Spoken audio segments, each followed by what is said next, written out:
Y hoy, como lo anunció nuestra compañera Jimena en nuestras redes digitales, nos acompaña la doctora Jimena Gutiérrez Vázquez. Por ahí también en las redes compartió 3 de sus textos la compañera Jimena. Y a la par de esta sesión les vamos a compartir un formulario que les pedimos encarecidamente que puedan llenar, porque es el formulario que nos pedirán para sus constancias. Haremos el cruce con las asistencias, que es del 80%, pero nos van a facilitar muchísimo la entrega de sus constancias. Ahorita se los compartirá nuestra compañera Arlet.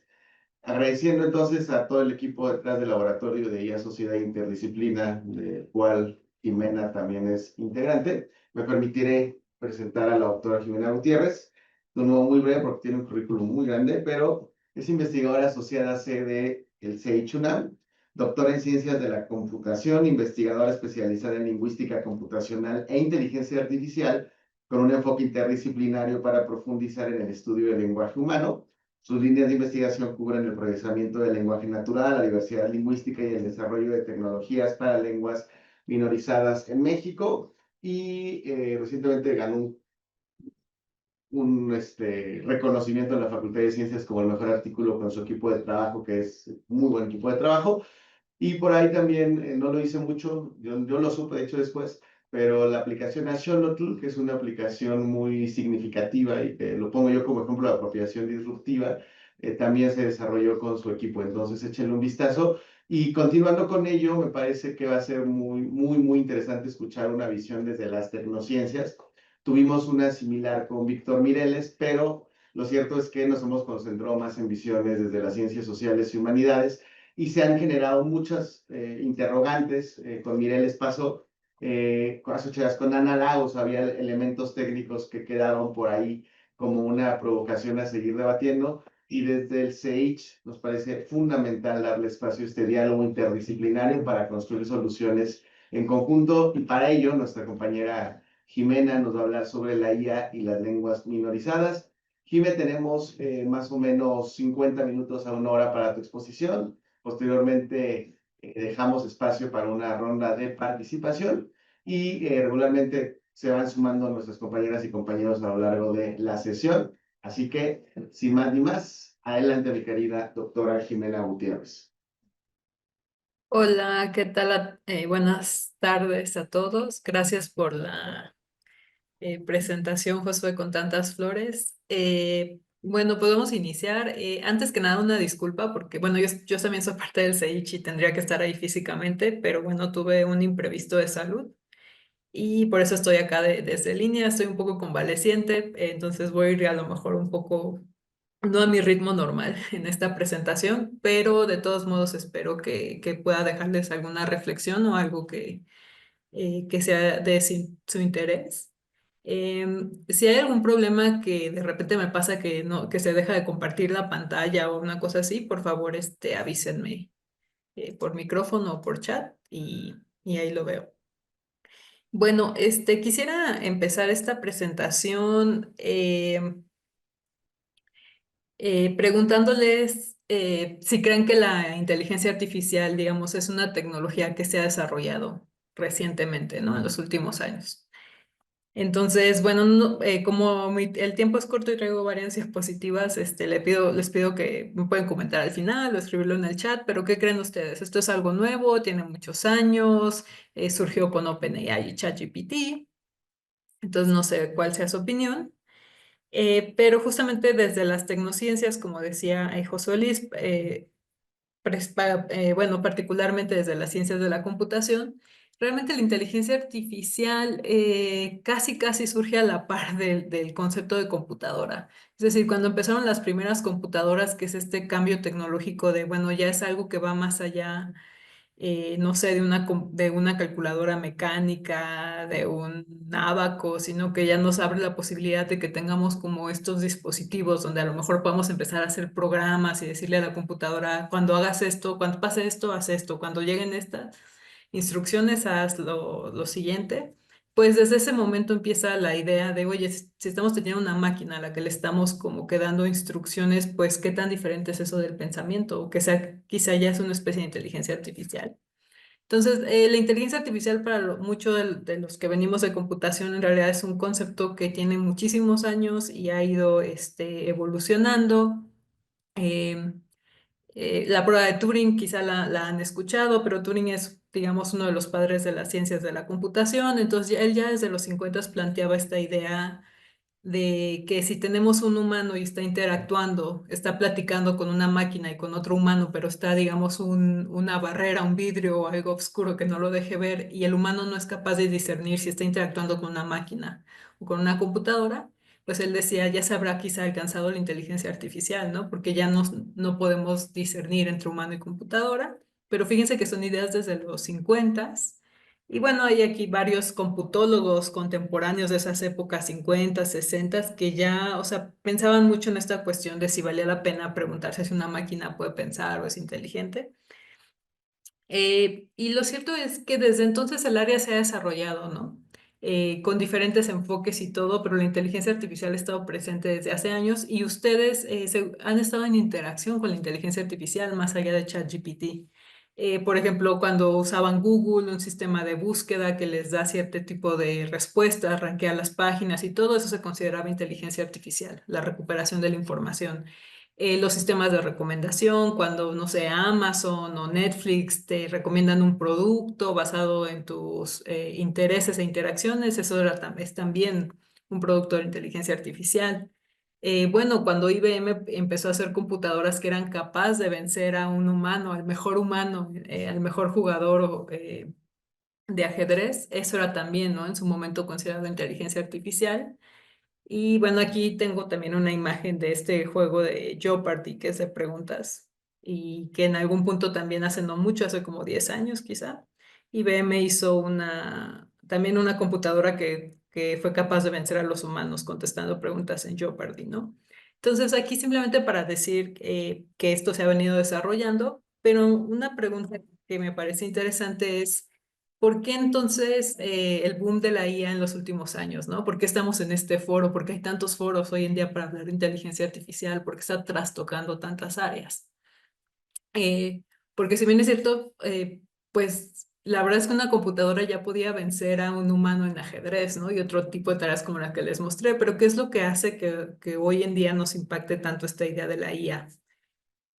Y bueno, aquí la idea que yo les propongo, y para justificar un poco mi área e introducirlos, es que en realidad muchas nociones de la inteligencia artificial desde el inicio han estado relacionadas con imitar capacidades humanas, el razonamiento, la visión, la toma de decisiones, ya había sistemas expertos desde los 80s y demás, pero hay una facultad humana muy importante que es la del lenguaje natural, ¿no? Está relacionada con la comunicación, también con el pensamiento y es bueno, si me preguntan a mí, una de las cosas que causaron este boom de la IA en los últimos años, no es necesariamente que la IA se haya creado o que haya surgido algo nuevo ni nada, sino que alcanzamos un punto en donde se mejoró mucho la interacción con las máquinas por medio del lenguaje natural. Y como el lenguaje es algo tan nuestro, como decía, bueno, como aquí pongo la prueba de Turing y todo, pero en el momento que una máquina es capaz de entendernos, entre comillas, o interactuar con nosotros en nuestra lengua, sí como que nos da una idea de chin, ahora sí ya se alcanzó la inteligencia artificial, ¿no? Ajedrez no me impresiona, razonamiento no me impresiona, pero que pueda hablar conmigo en español chilango, sí. Entonces, bueno, ese es uno de los puntos importantes, la interacción mediante el lenguaje natural, ¿no? Entonces, esta es justamente mi área de formación, la lingüística computacional, también se le llama procesamiento del lenguaje natural, y es todo lo que tiene que ver con dotar a las computadoras con la capacidad de que puedan procesar, generar, interactuar mediante nuestro lenguaje humano. Al lenguaje humano le llamamos también lenguaje natural, ahorita les explico por qué. Y si se dan cuenta, pues esto no es algo de ChatGPT, es un objetivo que ya teníamos desde hace muchos años, pero ahora los modelos nos alcanzaron una robustez que al usuario sí le dan una impresión de que ya nos entiende, ¿no? Ya podemos interactuar con lenguaje humano. De hecho, si ven aquí en la primera imagen que puse, este sistema ELISA se hizo en el MIT a finales de los 60, me parece, y ya era digamos, un chatbot, un agente conversacional que daba terapia psicológica, ¿no? Mucho antes de la era de ChatGPT. Y bueno, no me voy a detener mucho en esto, pero obviamente llegar a este punto pues ha costado muchísimo trabajo porque entre muchas cosas el lenguaje de los humanos, o que le llamamos natural en oposición a lo artificial, pues es sumamente ambiguo, expresivo, rico en variedad, en expresiones, se manifiesta en la escritura, en el habla, en la lengua de señas. Y el lenguaje en el que programamos las computadoras es otra cosa, ¿no? Por eso el artificial nosotros lo diseñamos con reglas, reglas lógicas, matemáticas, y entonces unir estos dos mundos pues es parte de lo que se ha hecho en esta área por muchas décadas. Y entonces nada más para darles aquí un breve recorrido de en qué estamos. Eh, Como les decía, los sistemas conversacionales o todo, en sí todos los sistemas que trataban de procesar lenguaje natural ya existían o intentaban hacerse investigaciones desde la Guerra Fría y todo, la traducción automática, pero muchos de esos enfoques eran basados en reglas, ¿no? Y eran basados en reglas porque digamos que una científica se sentaba en su laboratorio y se ponía a pensar, a ver, ¿cuáles son las reglas del lenguaje? Si me contesta esto, yo debo preguntar esto. Si me pone esta palabra, la sintaxis para responderle debe ser esta. Entonces, era tratar de abstraer como esas reglas de esos fenómenos, ¿no? Del lenguaje, del razonamiento. Pero el problema de los enfoques basados en reglas que pueden ser muy rígidos, o sea, el lenguaje y otras facultades humanas como la visión, el razonamiento, pues muchas veces se escapan de este conjunto tan rígido de reglas. Entonces, por aquí en esta línea del tiempo, donde estoy señalando, más o menos en los noventas empieza un cambio importante. O sea, por un lado, nos empezamos a convertir en una sociedad digital. Pónganse a pensar que en los noventas empieza a existir el Internet, la World Wide Web. Bueno, no sé si ustedes ya habían nacido, pero en los noventas nos empezamos lentamente a convertir en una sociedad digital. O sea, manifestamos mucho de la información digitalmente. Y entonces, pues a los científicos se les ocurre como, ¿sabes qué? Deja de romperte la cabeza tratando de ver cuáles son las reglas para que gobiernan a cierto fenómeno. Y mejor deja que las computadoras aprendan, que empiecen a observar miles y miles o millones o billones de ejemplos y que abstraigan mediante inferencia estadística cuál es cómo se puede resolver cierta tarea, sin necesidad de que tú le des las reglas explícitas. Entonces empieza el área, digamos, la era o el cambio de paradigma a lo estadístico, y lo estadístico es justamente eso, déjame a mí ver muchos ejemplos y yo voy a inferir cómo resolver algo. Y hoy en día estamos, ya nunca nos separamos de eso. Bueno, esto da origen al machine learning o al aprendizaje de máquina, quizá lo han escuchado por ahí. Y bueno, no nos hemos separado de esta era, nada más que se ha sofisticado mucho. O sea, usamos redes neuronales artificiales, usamos muchísimos datos, muchísimos recursos de cómputo, pero sigue siendo este enfoque, digamos, como enfocado a los datos o data driven para resolver los problemas, ¿no? Y bueno, esto es un como repaso, una contextualización, pero de dónde estamos, ¿no? Un poco sí desde las tecnociencias. Entonces, dentro de todo esto, pues se escucha mucho la palabra red neuronal, ¿no? Y ahora como red neuronal artificial era algo de las ciencias de la computación y de la física y demás, y ahora todo el mundo habla de la red neuronal, el algoritmo. Entonces, solo para decirles que entre muchas cosas, una red neuronal artificial en computación, en IA, nos sirve para calcular probabilidades. Entra algo digamos, un dato, y podemos calcular cuál es la probabilidad de que ocurra una salida dada ese dato de entrada. Y lo interesante de una red neuronal, igual que otros métodos, es que van a ir adaptando sus pesos por medio de la exposición a muchos ejemplos de entrenamiento, es decir, ejemplos de cómo se resuelve una tarea. Eso es prácticamente el aprendizaje de máquina con una red neuronal artificial. Vamos a exponer a este algoritmo, a la red neuronal, a un montón de ejemplos, y va a ir ajustando por medio de ver millones y millones de ejemplos los pesos que le permitan calcular probabilidades que imiten, digamos, el fenómeno que están viendo en el mundo. Y bueno, ¿de qué nos sirve calcular probabilidades? Pues resulta que nos sirve de mucho.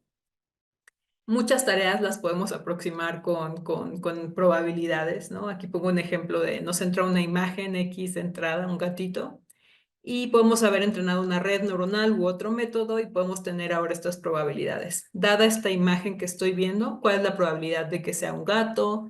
Pero quizá puede ser 90% gato, pero 5%, hay 5% de probabilidad de que sea un gato montés o incluso un jaguar o un perro. Y es más o menos así como las computadoras resuelven las tareas. Tienen una noción probabilística basada en ver muchos datos. O sea, esto es un poco lo que hay detrás de los algoritmos de reconocimiento de imágenes y de un montón de cosas. Esto es, por ejemplo, para calcular, bueno, estimar la probabilidad de que un texto tenga polaridad neutral, negativa, positiva en tareas de análisis de sentimientos. Y dentro de todas estas aplicaciones de calcular probabilidades, hay una súper importante y ya estoy muy encaminado a lo que dio pie a las tecnologías generativas de texto, que es que además de calcular que puede ser un gatito o puede ser un gato montés, también podemos plantear este tipo de tareas. ¿Cuál es la probabilidad de que yo vea la palabra un, dado que el contexto que le precede sea el gato come? Entonces, esto es una tarea de modelado de lenguaje. Seguramente han escuchado ahora también este término, que antes era muy de mi área y ahora se ha popularizado más, un modelo de lenguaje. GPT, por ejemplo, es un modelo de lenguaje. Y es también una tarea probabilística que puede estimar una red viendo un montón de ejemplos y la red va a estimar cuál es la probabilidad de que vea una palabra dado un contexto anterior, ¿no? Entonces aquí al gato come un, le puede seguir ratón, le puede seguir atún, le puede seguir sol, con diferentes probabilidades y esto se hace mediante un proceso de aprendizaje de máquina. Pero ¿qué es lo interesante? Y bueno, ya para ir cerrando este resumen, uno es que en sí las probabilidades, pues qué interesante, qué padre, pero no es nada más un asunto de calcular un número, ¿no? Un 60% o 0,6 o 0,3. Es el hecho de que las redes neuronales en el proceso de ir estimando esas probabilidades también generan representaciones abstractas, digamos, del significado, vectores que sean arreglos numéricos. Entonces, por ejemplo, aquí tenemos un pequeño espacio de 2 dimensiones y vemos que está la palabra gato y la palabra atún están cerca y van a estar cerca porque seguramente gato y atún ocurrieron muchas veces en contextos similares. Entonces podemos asumir que tienen significados similares y es de esta manera que vamos a ir como construyendo una representación del significado, de la semántica del mundo, incluso de los usos del lenguaje, de la pragmática y bueno, de demás niveles lingüísticos. Sé que esto es un resumen súper condensado. Si hay dudas, si se quiere discutir algo de esto a fondo, lo podemos ver en la sección de preguntas, pero quería contextualizar un poco en dónde estamos. Entonces, ¿qué es lo que tenemos ahorita? Tenemos estos modelos de lenguaje que son tareas probabilísticas que se estiman con una red neuronal, pero tenemos ahora mucho poder de cómputo, cantidades gigantescas de datos, también muchas sofisticaciones matemáticas, diríamos, y computacionales en estas arquitecturas artificiales. Entonces, de esta manera, pues vamos capturando las estructuras de la lengua, aproximamos cierto conocimiento general del mundo y surgen esto que le llamamos los LLMs, que son modelos de lenguaje, pero se le agrega esta L, ¿no? De large. Yo a veces les digo grandes modelos de lenguaje, algunos los traducirán de otra manera, pero que es como un modelo de lenguaje con características como masivas. Y bueno, los modelos de lenguaje hoy en día, como les decía, ya no solo los usamos para estimar una probabilidad o predecir qué palabra sigue dado lo anterior, sino que su capacidad predictiva se ha vuelto tan buena y capturan tanto significado del mundo que prácticamente todo lo podemos plantear como una predicción de secuencias. Y eso es un poco lo que hacemos. Cuando ustedes están a lo mejor interactuando con ChatGPT y le hacen una pregunta, dime qué es una computadora y obtienen una respuesta, en realidad esto está siendo modelado como una predicción de secuencias. Dado esta cadena anterior, ¿qué palabras le pueden seguir, ¿no? O dada esta instrucción, traduce esto, ¿qué palabras le van a seguir? Y estamos ahí. Entonces, lo que tenemos son estos grandes modelos de lenguaje entrenados con corpus enormes para predecir la probabilidad de una oración o la siguiente palabra dado un contexto. En el proceso codifican muchísima información, mucha experiencia mucha información de la lengua expresada en muchísimos textos que se han escrito a lo largo de, bueno, que están digitalizados, ahora también imágenes y videos. Y una vez que ya existe uno de estos modelos, un LLM, un gran modelo base, un gran modelo de lenguaje, ya lo que podemos hacer nosotros o, bueno, o empresas o entidades es extender sus capacidades, especializarlos. Bueno, aquí pongo ahí varias técnicas. Esto a lo mejor sí es un poco técnico, no me voy a detener, pero podemos crear, por ejemplo, nuestro propio agente, ¿no? Para que conteste cosas a lo mejor del seminario, del CEICH o para que conteste cosas de medicina, pero esas cuestiones ya simplemente son especializarlos o extenderlos. Y aquí quiero hacer énfasis en una cosa importante, porque he detectado en pláticas con Josué y todo, ¿no? Que hemos visto que a veces esto no se conoce tanto fuera de la computación, que son muy pocas entidades, al menos hoy en día, o sea, digamos entidades contadas con los dedos de la mano, quienes pueden darse el lujo de entrenar un LLM, porque entrenar este modelo requiere una cantidad muy grande de dinero. Entonces, ahorita el panorama está muy centralizado. Son muy pocas entidades en el mundo, ya ni siquiera gobiernos ni universidades, sino empresas, quienes pueden generar uno de estos modelos desde cero. Y realmente lo que nosotros hacemos cuando les venden estas funcionalidades de haz tu GPT, haz tu agente, haz tu chatbot, nada más, digamos, lo especializamos o nos montamos encima de estos modelos que genera una empresa. Y son muy poquitas empresas hoy en día quienes pueden crear estos modelos base, ¿no? Como OpenAI, Google, Meta AI. Y bueno, quién sabe cómo cambia este panorama, pero por ahora es así. Em,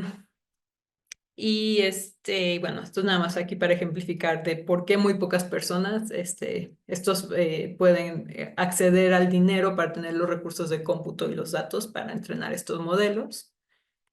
Y entonces, ya para terminar esta contextualización, ahí me fui. ¿Qué rayos hay detrás de un agente, ¿no? Un asistente de AI como ChatGPT. Bueno, en primer lugar está su corazón. El corazón sería esto, un LLM. A veces le llamamos un modelo base, un modelo fundacional. Muy poca gente en el mundo puede generar uno desde cero, pero bueno, ya que lo generaron, ese es el corazón que te va a dar esta capacidad predictiva de generar texto. Pero no es lo único, la realidad es que no es lo único.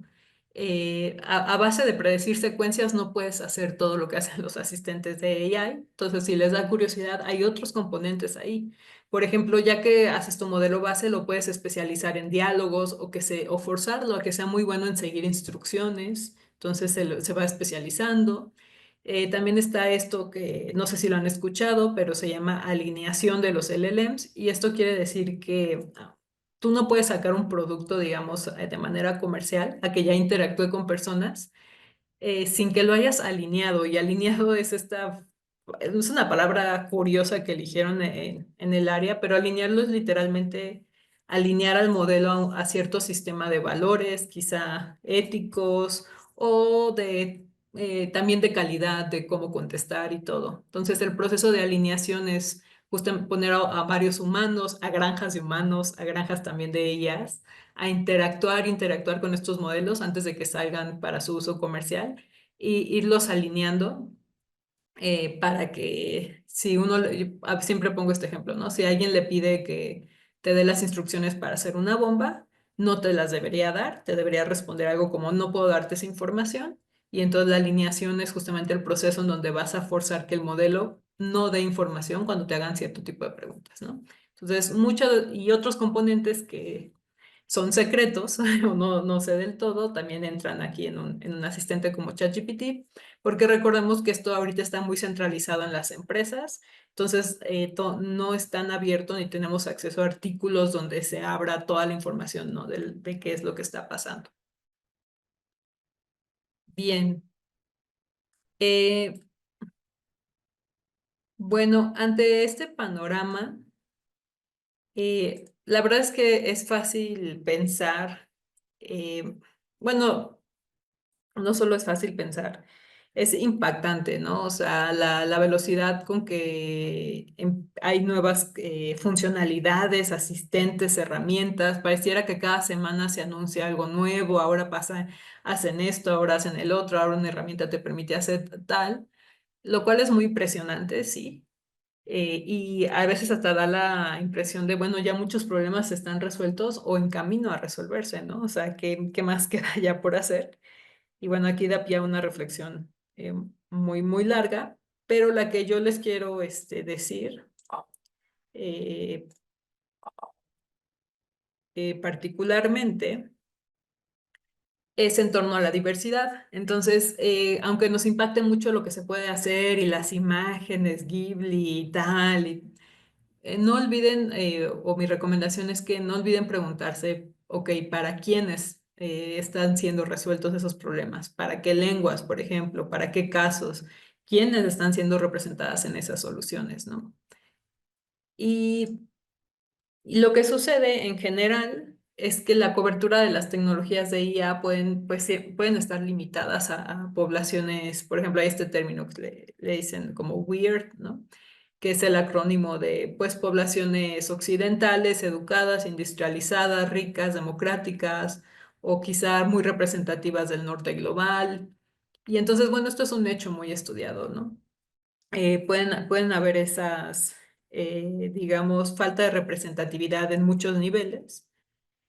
Y bueno, aquí en términos de mi investigación, una de mis líneas de investigación, y lo pongo aquí como hipótesis, es que las tecnologías generativas de IA de texto actuales pues carecen de diversidad. Hay falta de representación en muchos niveles y particularmente en términos de representación lingüística. Entonces, una de mis líneas es investigar esto con metodología científica y todo para medir la diversidad, la falta de diversidad o tener una medida cuantitativa de la diversidad y, bueno, también promover, ¿no? Un panorama más diverso en tecnologías. Eh, entonces, cuando pensamos en IA y diversidad, pues hay varios ejes. Me gusta este que estoy poniendo aquí en la diapositiva, es planteado por otros autores. Uno podemos pensar si hay diversidad en el sentido de que sea una IA dirigida a todos, es decir, que sean modelos que tengan un desempeño comparable para diferentes grupos, referencias culturalmente diversas, pero no es el único eje. O sea, también pueden ser sistemas de IA que con todos. Es decir, que los que están dando los datos, los anotadores, los estándares de anotación sean inclusivos, es decir, esto ya como en el proceso interno de la generación de tecnología, que sean fuentes de datos diversas. Y incluso esta me gusta porque no es tan fácil de ver, porque ya es como extra tecnológica, podría parecer, que es que el diseño de los sistemas estén hechos por grupos que hacen tecnología que realmente sean diversos, ¿no? Y entonces esta parte a veces es difícil de ver porque tú puedes tener como, no, es que tengo los mejores algoritmos para eliminar sesgos y representación de mis datasets, pero resulta que tu grupo de trabajo es muy poco diverso, ¿no? Son puros hombres, que es muy común en la computación, o son puras personas que representan universidades del norte global y tal, y entonces esta línea va por ahí, ¿no? O sea, que sea una IA creada también eh, por todos y para todos, ¿no? Y en términos de diversidad lingüística, que es en realidad lo que yo me he especializado más, pues la idea es que muchos de los que hacemos tecnologías del lenguaje no siempre estamos conscientes de toda la heterogeneidad de los fenómenos con los que trabajamos. De hecho, en mi área era muy común hasta hace no mucho que el inglés fuera sinónimo de lengua o, bueno, de lenguaje o de lenguaje natural. Es decir, si algo funcionaba bien para el inglés, ya se asumía que iba a funcionar bien para todo, para cualquier otra lengua, y esto daba pues una idea de lo sesgada que estaba el área, ¿no? O sea, ni siquiera uno se molestaba o los autores se molestaban en especificar que ese sistema funcionaba para el inglés nada más. Simplemente decían, no, ya tenemos un sistema de recomendación o de conversación o cualquier sistema de lingüística computacional, pero sin especificar que era así solamente para el inglés, porque hay esta idea de que, pues, si funciona bien para el inglés, ya se resolvió el problema, ¿no? Entonces, desde hace como 10, 15 años ha habido mucho esta reflexión, y bueno, aquí pongo algo de una científica, una lingüista computacional, que ya empezó a como a promover mucho que se dijera con qué lengua estabas trabajando, que inglés no era el sinónimo, ¿no? De lenguaje natural. ¿Y por qué es importante tener esto en cuenta? Pues porque el inglés sí es una de las lenguas más habladas del mundo y todo, pero en términos de diversidad, pues hay alrededor de 7.000 lenguas en el mundo. De hecho, pueden ver que, o sea, América como continente tiene una gran proporción de las lenguas que se hablan en el mundo, Asia, África, y realmente tomar al inglés como un sinónimo de que con lo que modelamos para el inglés ya resolvimos un problema, pues puede ser problemático. Entonces, lo que funciona bien para una lengua hegemónica o dominante, pues no necesariamente va a funcionar bien para las otras lenguas. Y esta es una realización a la que el área ha llegado cada día más, o sea, en los últimos 10 15 años. Pero créanme que era algo en lo que éramos completamente míopes, ¿no? O sea, inglés era el sinónimo de todo. Y bueno, aquí pongo algunos ejemplos. Estos son ejemplos de náhuatl y español. Por ejemplo, aquí Tinechkakisneki, ¿tú me quieres oír? En náhuatl, digamos, se expresa en una sola palabra, pero en español en cuatro diferentes palabras, o sea, son como diferencias en la morfología, en la sintaxis. Y todo esto pues tiene un impacto en la creación de tecnologías del lenguaje, ¿no? O sea, ¿cómo le voy a hacer para que Digo, ahorita hablamos mucho de ChatGPT, pero hay muchas tecnologías detrás. ¿Cómo lo voy a hacer para que mi buscador, mi traductor automático, pueda traducir bien cuando tengo lenguas que son así, muy polisintéticas, muy aglutinantes, que ponen todo en una palabra bien largota, ¿no? O sea, cómo adapto mis métodos que funcionan para el inglés o para el español.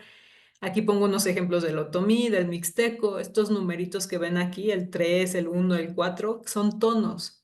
Entonces aquí está marcando que este nu, por ejemplo, va del tono 1 al tono 4.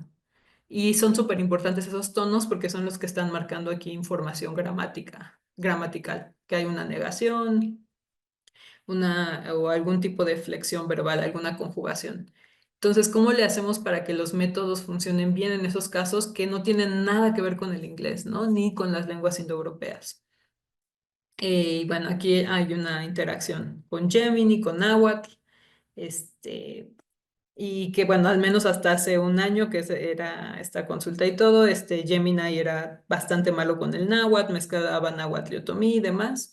Y bueno, todo esto para ejemplificar que la cuestión de la diversidad lingüística es una cuestión muy importante hoy en día en las tecnologías multilingües. Y la realidad es que eh, sí se sabe que los sistemas regularmente favorecen las lenguas hegemónicas, los conjuntos de datos con los que se entrenan suelen ser de las lenguas que están muy representadas. Y ha habido también énfasis en que estas tecnologías estén disponibles para más de una lengua en los últimos años. Es decir, como lo multilingüe ya es muy visible, a lo mejor hace 15 años apenas empezaba a hacerlo, ahorita sí es muy visible. Entonces ustedes pueden ver que casi todos los modelos que salen ya tienen varias lenguas o ChatGPT a lo mejor puede interactuar bien en 20 lenguas y Llama o Llama, que es el modelo de Meta AI, ya también trae como 18 lenguas y Google también, lo cual pues está muy padre, tecnología multilingüe, pero la historia no acaba ahí, o sea, porque el hecho de incluir más de una lengua no necesariamente quiere decir que están aumentando la diversidad, al menos no en todas sus dimensiones. Em, y entonces, bueno, aquí les platico rápido de algunos experimentos que hemos hecho para medir diversidad, justamente. Y aquí lo que encontramos, digo, lo menciono muy rápido, pero lo que hicimos es que comparamos datasets muy comunes que se utilizan en NLP para entrenar modelos y el número de lenguas que contenían y vimos que si realmente eran muy diversas, ¿no? Entonces aquí lo que estamos viendo son dos histogramas sobrepuestos, pero el mensaje que quiero dar es que lo que ven aquí en el eje de las X es mean word length, es como la longitud media de las palabras. El amarillo es un corpus de referencia que construimos, un corpus muy diverso, con muchas lenguas diversas en el mundo, y el verde es el dataset que estamos evaluando. Entonces aquí rápido para no detenerme tanto, ¿cuál es el mensaje que estaríamos viendo? Que hay conjuntos de datos que a lo mejor tienen, miren, como 106 lenguas, 97, que es un montón, 40, pero en realidad no alcanzan a cubrir todo el espectro de variación que hay en los lenguajes naturales. De hecho, suelen a representar tienden a tener un montón de lenguas que nada más tienen una longitud de palabra de 5 o 6. Es decir, a lo mejor son muchas, tiene un montón de lenguas indoeuropeas, pero estas lenguas que, por ejemplo, tienen una longitud de palabra muy largota, o sea, lenguas que usan, que tienen palabras con morfología muy rica, que suelen ser de hecho lenguas indígenas polisintéticas habladas en América, no cubren, aunque tengan 40 o 97 o 106 lenguas, no alcanzan a cubrir mucho del espectro de variación. Entonces, más lenguas no es necesariamente más diversidad, y eso lo podemos ver. En general, chequen las tecnologías multilingües, chequen para qué lenguas sí tienen soporte. Por ejemplo, aquí estos modelos Meta, que son modelos LLMs o modelos base, pues sí tienen varias lenguas, pero si hacemos un análisis de su diversidad de estas lenguas, muchas de ellas o la mayor parte de ellas son lenguas indoeuropeas. Y entonces en realidad sí estás metiendo muchas lenguas, pero no estás metiendo variación en cuanto a orígenes diferentes de las lenguas o estructuras diferentes de las lenguas. Entonces, digo, no me voy a detener tanto, pero solo darles la idea que desde la lingüística sí hay criterios para medir la diversidad. Y diversidad no es solo meter y meter las lenguas que te encuentres en Internet. Diversidad puede ser abarcar lenguas que sean de familias lingüísticas diferentes. Entonces, este es un criterio genealógico.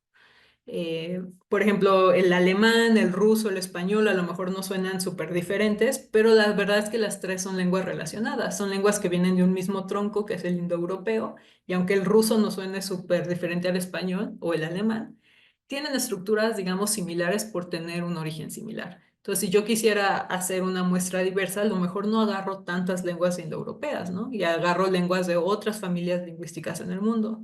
Por ejemplo, de la familia mayense, de la familia mijesoquiana, no sé, de las diferentes orígenes genealógicos de las lenguas. También hay otro criterio en lingüística que se le llama de tipología. En tipología son las características gramaticales o estructurales de las lenguas. Por ejemplo, una característica sería los tonos, que es el ejemplo que pongo aquí. Pueden ver, entre más rojito, quiere decir que son lenguas con más tonos, más complejidad tonal.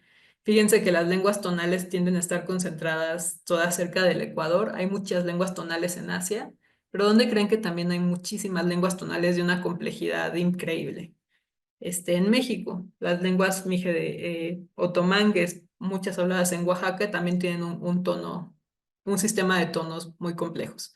Entonces, aquí el mensaje sería que si yo soy Google y estoy haciendo una tecnología multilingüe y ChatGPT incluye un montón de lenguas, pues mi pregunta sería, bueno, ¿estás incluyendo lenguas de diferentes familias lingüísticas y con diferentes tipos de estructuras? Por ejemplo, ¿qué tantas de esas lenguas que incluyes son tonales? Y probablemente no incluyan ninguna lengua tonal o muy pocas. Y entonces ahí es donde vemos que la cuestión de la diversidad pues se abre paso por varias dimensiones y que ya cuando lo analizamos así, las tecnologías actuales tienen muy poquita diversidad lingüística contemplada. Me voy a saltar esto para ir un poquito más rápido. Eh, entonces, bueno, aquí el mensaje es que si queremos ir más allá de un conjunto limitado de lenguas, y si queremos realmente, si queremos realmente modelar la naturaleza del lenguaje natural, necesitamos movernos e ir más allá de un conjunto limitado de lenguas, ¿no? Realmente para tener modelos generales. Y bueno, ¿qué es lo que sucede en el caso de México? No sé si lo tengan muy presente, pero en México hay alrededor de 68 agrupaciones lingüísticas. Esto también le podríamos llamar lenguas, nada más que son agrupaciones porque dentro de cada grupo hay un montón de variación. Entonces, 68 agrupaciones lingüísticas, por ejemplo, el náhuatl sería una agrupación lingüística, el mixteco sería otra agrupación. Dentro del territorio, estas lenguas pertenecen a 11 familias lingüísticas diferentes. O sea, para que se den una idea de qué locura es esto, en toda Europa, en buena parte de Europa y un pedacito ahí cercano a Turquía, hacia India, hay nada más como dos, tres familias lingüísticas.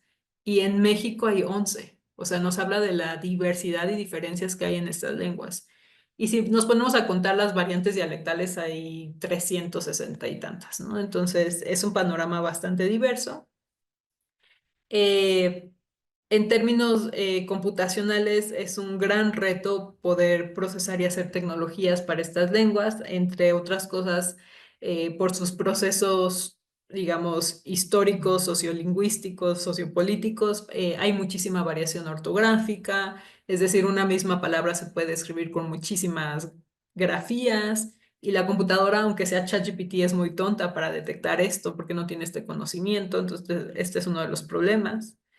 Eh, Hay mucha variación dialectal, o sea, una variación dialectal es cuando hablamos todos a lo mejor español, pero ese español va variando, por eso se vuelve una variación dialectal, un dialecto, dependiendo de la región geográfica donde se hable, ¿no? Entonces, a lo mejor yo hablo el español chilango central de la Ciudad de México y alguien habla español argentino de, no sé, de cierta región.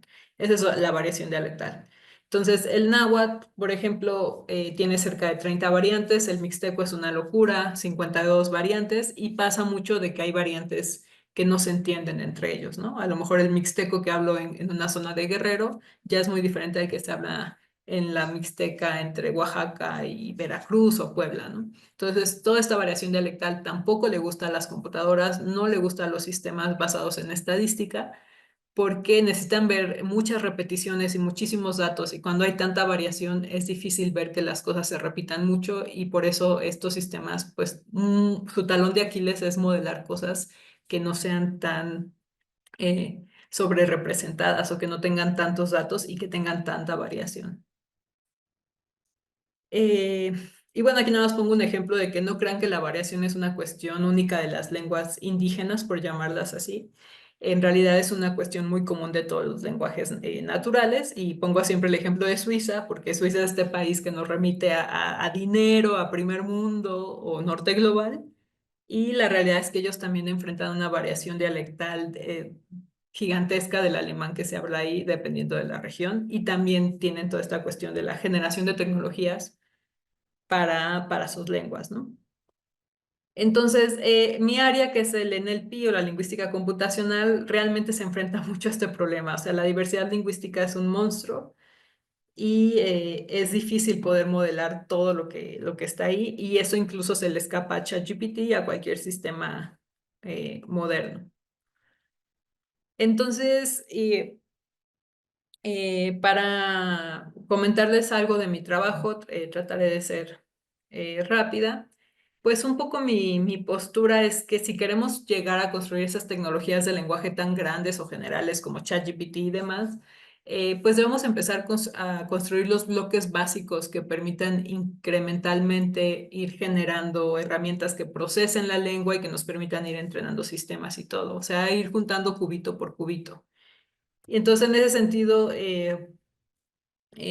pues sí, hemos hecho varias cosas. Una la mencionaba Josué al inicio, Axolotl y demás.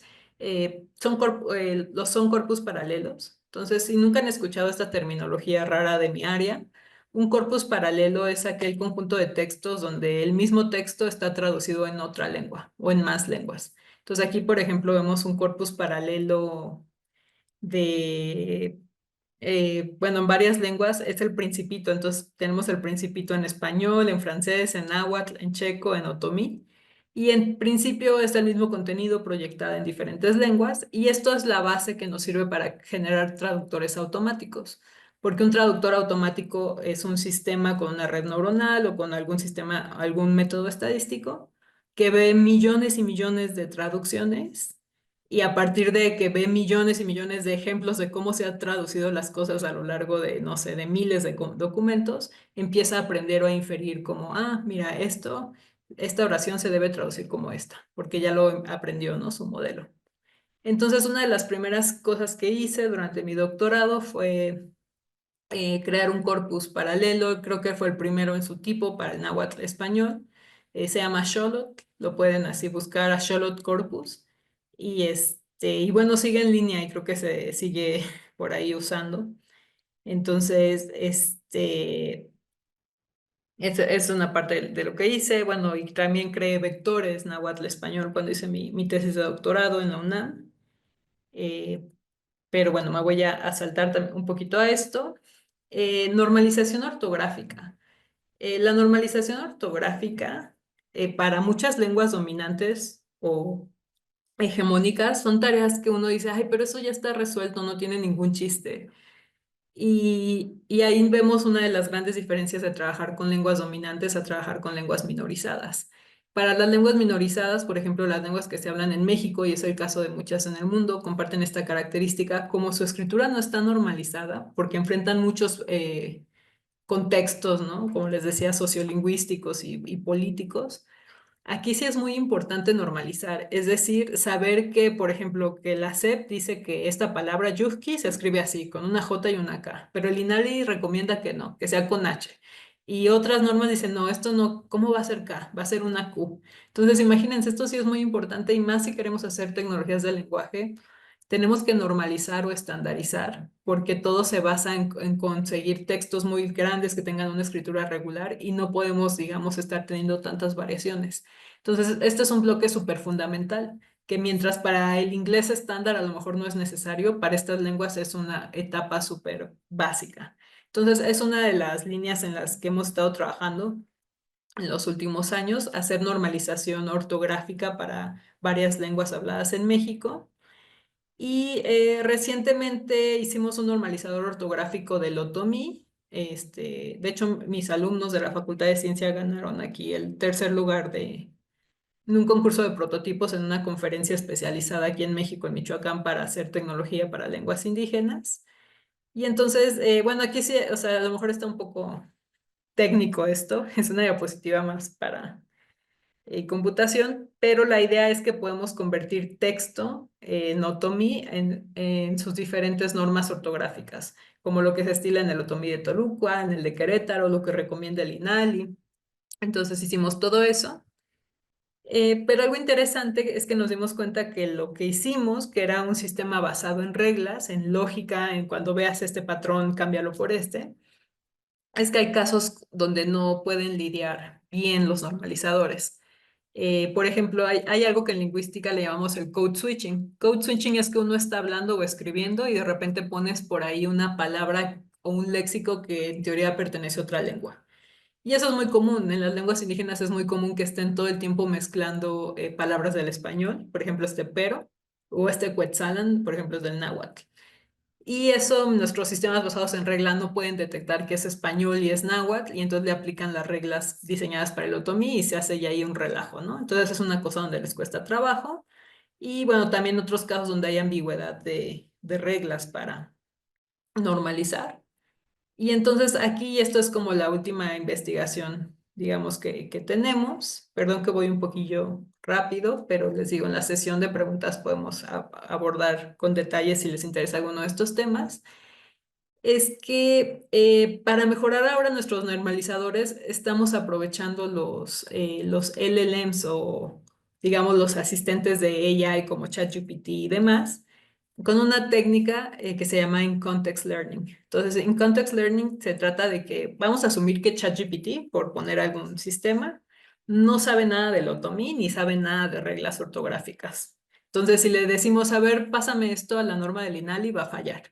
Eso ya lo sabemos. Pero, ¿qué pasa cuando le enseñamos? Esto se le llama in-context examples o demostraciones. Le podemos enseñar, le podemos pasar a lo mejor 10 demostraciones de cómo se traduce entre bueno, cómo se normaliza entre una norma que está a lo mejor en Querétaro a la norma del INALI, a la norma ortográfica del INALI. Entonces le enseñamos con unos ejemplos y después le pedimos ya que haga una predicción basado en esos ejemplos. Y ahí es interesante porque resulta que sí lo logra hacer. Entonces, este es, bueno, un proyecto PAPIT que tenemos actualmente.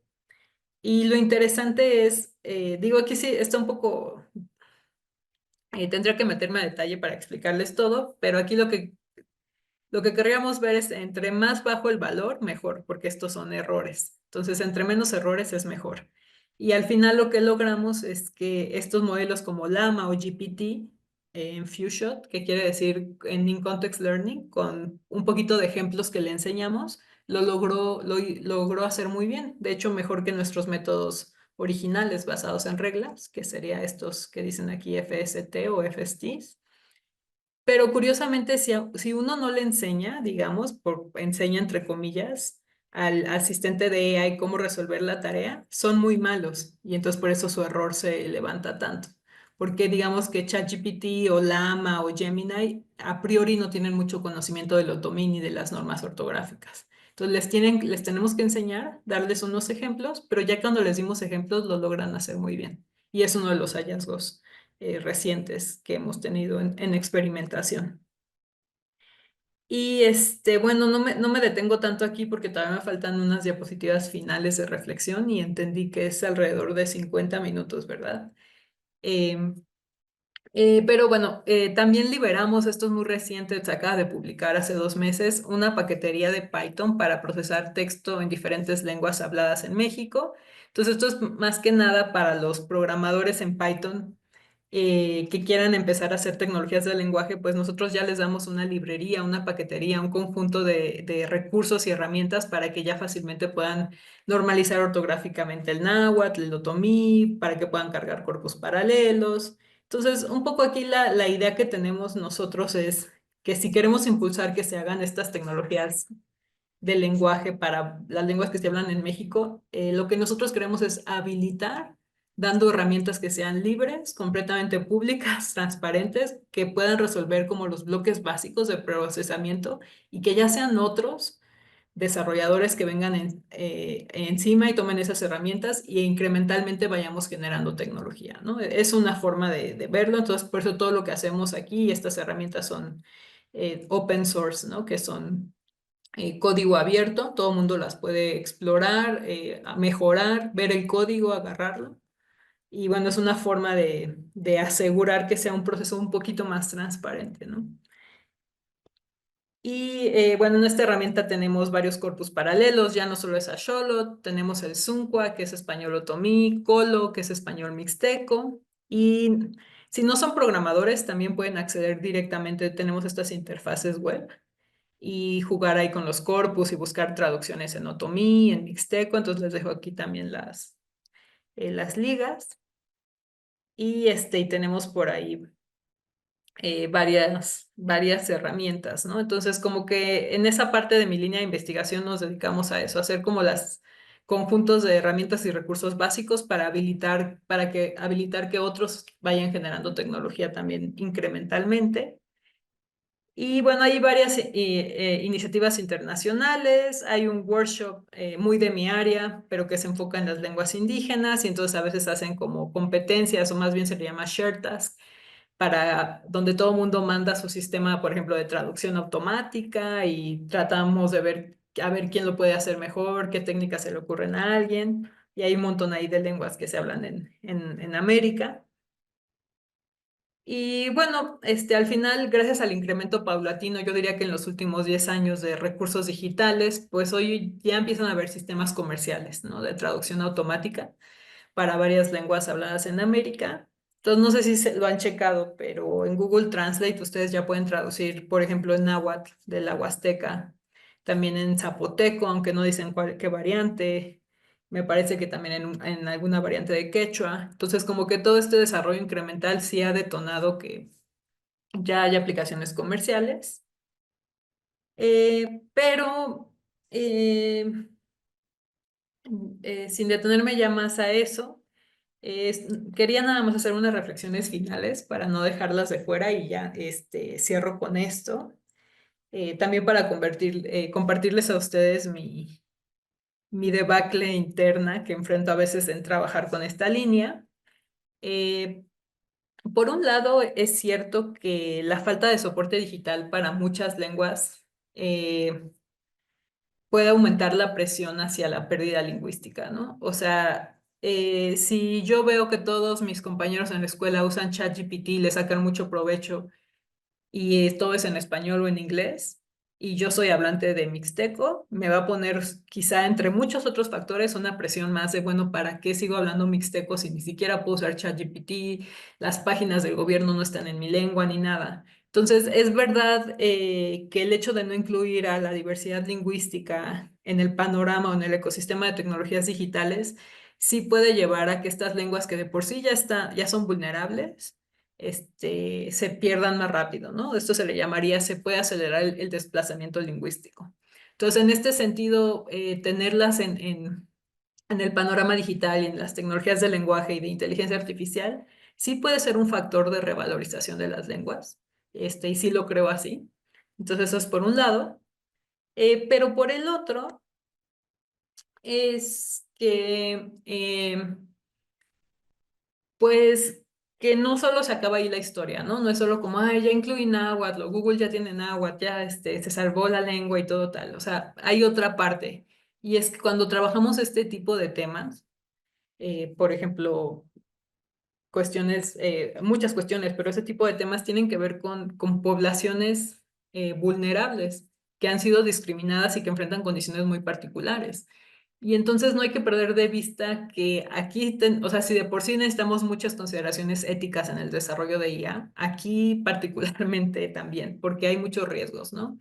Y uno de esos es que pues podemos caer en prácticas extractivistas de muchos tipos, ¿no? Extractivismo desde la academia, estar aprovechándonos de un tema de poblaciones vulnerables para nuestro beneficio, no sé, académico o empresas, ¿no? O sea, empresas como OpenAI, como Google. Entonces, bueno, aquí es una bolsa de cosas. Entonces, la pregunta importante es también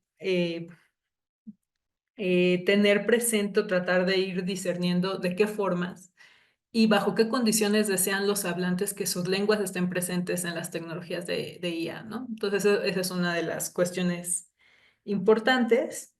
Y ya como cuestiones finales les comento algunas posturas en torno a estos temas. Bueno, una es Yasnaya, quizá la conocen, lingüista, activista Yuk o Mije. Y ella tiene varios conceptos interesantes, pero uno que me parece muy padre es el de tequiología. Entonces ella dice que no es, depende de la comunidad de hablantes y todo, ¿no? Pero ella en su caso y dice, no es que queramos estar lejos de la tecnología ni nada, de hecho qué padre, pero lo que quisiéramos es que no fuera un proceso tan vertical, ¿no? De que Silicon Valley determina cómo se hace la tecnología. Entonces ella dice, más bien debería ser un proceso mucho más horizontal, fortalecer un diálogo intercultural y que seamos nosotros quienes influenciemos a Silicon Valley, no necesariamente al revés. Y por eso acuña este término de tequiología, ¿no? O sea, la tecnología vista como un tequio, como un trabajo más en conjunto, colaborativo y de código abierto en el que podamos ir participando todos. Eh, Y bueno, por eso aquí también vienen cuestiones éticas, de que si estamos trabajando con lenguas indígenas, sí sería muy raro que no, o sea, que hagamos recursos que sean privados o que los hablantes no tengan acceso. Entonces aquí entran cuestiones éticas especialmente importantes, ¿no? Porque siempre podemos correr este riesgo, ¿no? De estar haciendo un extractivismo del conocimiento y de los recursos de poblaciones vulnerables. Y ya para finalizar, además de Yasnaya, quisiera mencionarles también a Tahoe. Ella también es Ayuk Mije. Les recomiendo mucho este artículo, algunas consideraciones sobre la inclusión de las lenguas indígenas en las tecnologías del habla. Y ella dice varias cosas interesantes. Por ejemplo, nos dice que el hecho de que los que desarrollamos le pongamos la palabra, ay, es abierto, es software libre, es tal, no necesariamente resuelve todos los problemas, porque el hecho de que yo haga alguna base de datos abierta o un desarrollo de software abierto, no garantiza que los hablantes de esas lenguas realmente puedan acceder, porque puede ser algo súper complejo que dejé por ahí puesto en un repositorio, que nadie entiende ni cómo usarlo, que se necesita conocimiento súper especializado. Entonces, de alguna manera, tendríamos también que asegurar que las personas que hablan estas lenguas puedan o que aportaron datos para hacer estas bases de datos o estos desarrollos, pues de alguna manera incentivar que ellos puedan usar estos recursos, ¿no? O sea, no solo dejarle la etiqueta, es abierto, se puede descargar, o si sabes programar, ahí velo, sino que de alguna manera asegurar que puedan tener un acceso mucho más real a los datos y a esta tecnología. Y la otras cosas que dice, pues es que esto va evolucionando, ha ido evolucionando, les digo, desde la inteligencia artificial lleva muchos años. Pero eventualmente se tendrá que llegar a protocolos, ¿no? Que tienen que ir diseñando cada pueblo o cada nación indígena, o bueno, ese término indígena es muy problemático, pero que los diversos pueblos vayan desarrollando sus protocolos para el manejo de los datos, o sea, para que ellos digan cómo y bajo qué condiciones se quieren ir incorporando y tratar de respetar estos marcos, ¿no? Cuando hacemos proyectos de inteligencia artificial, de tecnología lingüística. Y bueno, esto es un proceso que está en desarrollo porque, eh, bueno, lo cierto es que cada comunidad es muy distinta. Por ejemplo, hay comunidades como los Maori, eh, en Nueva Zelanda, que ellos, por ejemplo, no quieren que ninguna empresa grande como Meta o OpenAI toque sus datos y se han organizado para obtener sus propios servidores, sus data centers, controlar todo. Y hay otras comunidades en otras partes del mundo que pueden tener una postura muy diferente, ¿no? Entonces, no, uno no puede homogeneizar todo, pero lo que es cierto es que es importante que ellos vayan dilucidando cuáles son esos protocolos que quisieran que se sigan, ¿no? Bueno, y finalmente al menos aquí en México, los jóvenes hablantes de lenguas indígenas paulatinamente van accediendo a carreras tecnológicas pues más especializadas y es fundamental pues ir promoviendo su participación, ¿no? En el desarrollo de tecnologías de lenguaje. Idealmente que algunas personas propias de ciertas comunidades pues se involucren en el proceso de la generación de tecnología para ir fortaleciendo como esta soberanía lingüística y digital. Es decir, que ya no sea un proceso tan horizontal como yo desde la academia o yo desde Silicon Valley vengo a darte las soluciones, sino que sea algo como más incorporar, ¿no? A personas que realmente están en la comunidad en este proceso y diseño de desarrollo de tecnología. Eh, bueno, ya no me extiendo más. Acabo con esta diapositiva. Muchas gracias a todos y cualquier pregunta podemos discutirla.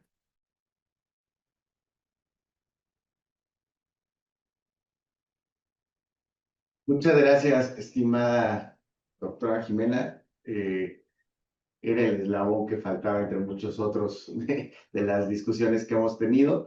Creo que vamos a cerrar con bastantes provocaciones esta primera temporada del seminario.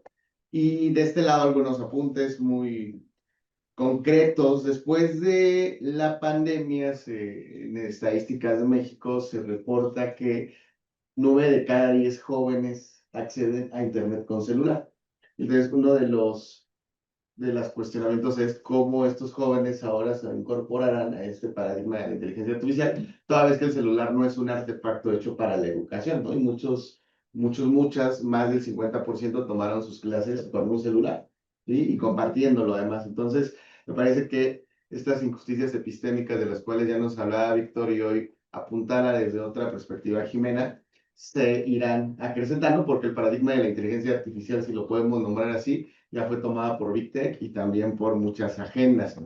Esta semana me encontré con otro artículo de tecnología en la agricultura y me sorprendió mucho desde el panorama mexicano, porque también ya están pensando cómo la inteligencia artificial va a incorporarse para muchas funcionalidades que ahorita no viene al caso mencionar, pero me llamó la atención, eso yo no lo sabía, que quienes desarrollan también estas tecnologías son todas las empresas que desarrollan IA, es decir, esa oligopolización parece ser que no las podemos quitar. Esto también lo menciono porque entonces me preguntaba, y si al final lo puedes exponer adelante, querida Jimena, mis preguntas son hasta el final, porque me gusta más que la gente sea quien pregunte, ¿qué posibilidades realistas hay de que estos no más de 10 grupos que desarrollan los modelos escuchen todas estas recomendaciones que yo estoy de acuerdísimo contigo, entonces no generen cuestiones extractivistas, consideren diversidades, consideren comunidades? ¿Qué tan cerca o lejos estamos de ello y qué podemos hacer desde la academia? Porque evidentemente no podemos quedarnos callados ni calladas y creo que lo que haces es extraordinario por eso. Dicho lo cual, también un punto que Jimena y Víctor me comentaban mucho y yo no les entendía hasta después de mucho tiempo, es que desde las ciencias sociales y las humanidades también nos alfabeticemos en conceptos de IA. Y agradezco mucho a Jimena la exposición que hizo, porque, y lo digo no, a título personal, luego decimos muchas barbaridades muy bonitas, pero que en el plano tecnocientífico no son tan factibles o sencillas de hacer, ¿no? Entonces, creo que esa alfabetización de ella va en los dos sentidos, porque también yo soy testigo que Jimena se ha metido a temas de sesgos, de brechas, de género, cosas que desde lo social y lo humano es importante seguir considerando. En este mismo aspecto, creo que por lo que nos expone Jimena, tampoco es tan sencillo que una solución sea hacer nuestro propio gran modelo de lenguaje, ¿no? En broma yo les digo que Jimena y Víctor ojalá hicieran un modelo de lenguaje de la UNAM y con todo esto que platicamos, resarciera muchos de los elementos que estamos viendo, pero además como ya hay una participación por acá, también supone un costo medioambiental y en los data workers que ya nos había platicado también Ana, nos muestra que la IA es un asunto humano y material, ¿no? Que no está en la nube como muchas veces el discurso de marketing nos los hace ver.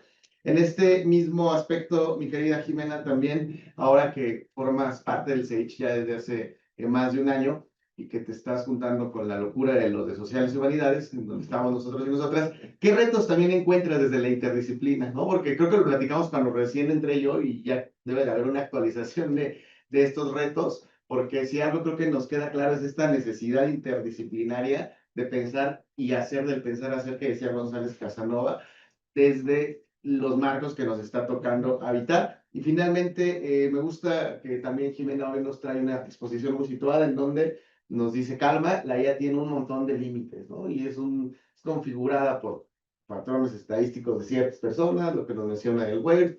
Y estos límites me parece que también son importantes de considerar, porque ahora que o sea, aceptó, se resignó a aceptar la IA como parte de muchos programas políticos y educativos, hay un proceso de deificación, ¿no? Como si la IA pudiera hacer un todo. Y no, evidentemente no, lo sabemos, pero creo que exposiciones como esta nos marcan puntos centrales desde donde también entrar, discutir y proponer. Hasta ahí hago mis apuntes y pasamos a las participaciones en línea para luego dar paso a la audiencia presencial que fue muy nutrida el día de hoy. También les agradecemos mucho. Así que, mi querida Arly, como cada 8 días, aviéntate el rap. Estás acostumbrada a elucubrar adelante. Elizabeth Martínez había contestado a la primera pregunta que ella considera que no, que la IA ya tiene mucho tiempo, muchos años hablándose. Luego, Evelyn Castro pregunta, ¿este problema que se presenta con las lenguas aplica también para la sátira o el estudio del humor? Vamos leyendo de a dos, ¿les parece? ¿Te parece de dos, Jimé? ¿De dos en dos? Sí, adelante. Y luego Jonathan Aaron menciona, considera que es prácticamente imposible contar con un sistema de información lo suficientemente robusto como para abarcar toda la diversidad lingüística presente en las sociedades. La sesión me dejó pensando en una pregunta clave. ¿Por qué es tan importante que exista una amplia diversidad lingüística en la red? ¿Y cuáles son los costos incluidos, los ecológicos, de sostener dicha diversidad? Sé que muchos argumentarán que visibilizar y democratizar el acceso a la información en distintas lenguas es fundamental y en eso coincido, pero la inquietud persiste. ¿Por qué? A ver, no. Y agrega, ¿por qué debe haber tanta diversidad lingüística en el entorno digital? ¿No conlleva esto también importantes desafíos técnicos, sociales y ambientales que deberíamos considerar críticamente? Bien, bueno, comento sobre estas dos. Sí, es muy buen ejemplo. La sátira y el humor caen, al menos en lingüística, dentro de la pragmática, el análisis del discurso. Entonces, la pragmática a veces es todo lo que tiene que ver con el significado no literal, sino cómo el significado se cambia, ¿no? Por el contexto, por cómo dice un tono, por lo que sabemos a lo mejor los chilangos de qué significa realmente, el doble sentido.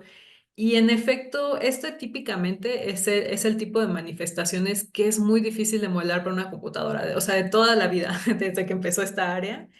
Y la verdad es que los modelos actuales, basados en datos y en ver muchos ejemplos de qué es sarcasmo, qué es sátira y todo, a veces son muy buenos en capturar cuestiones pragmáticas.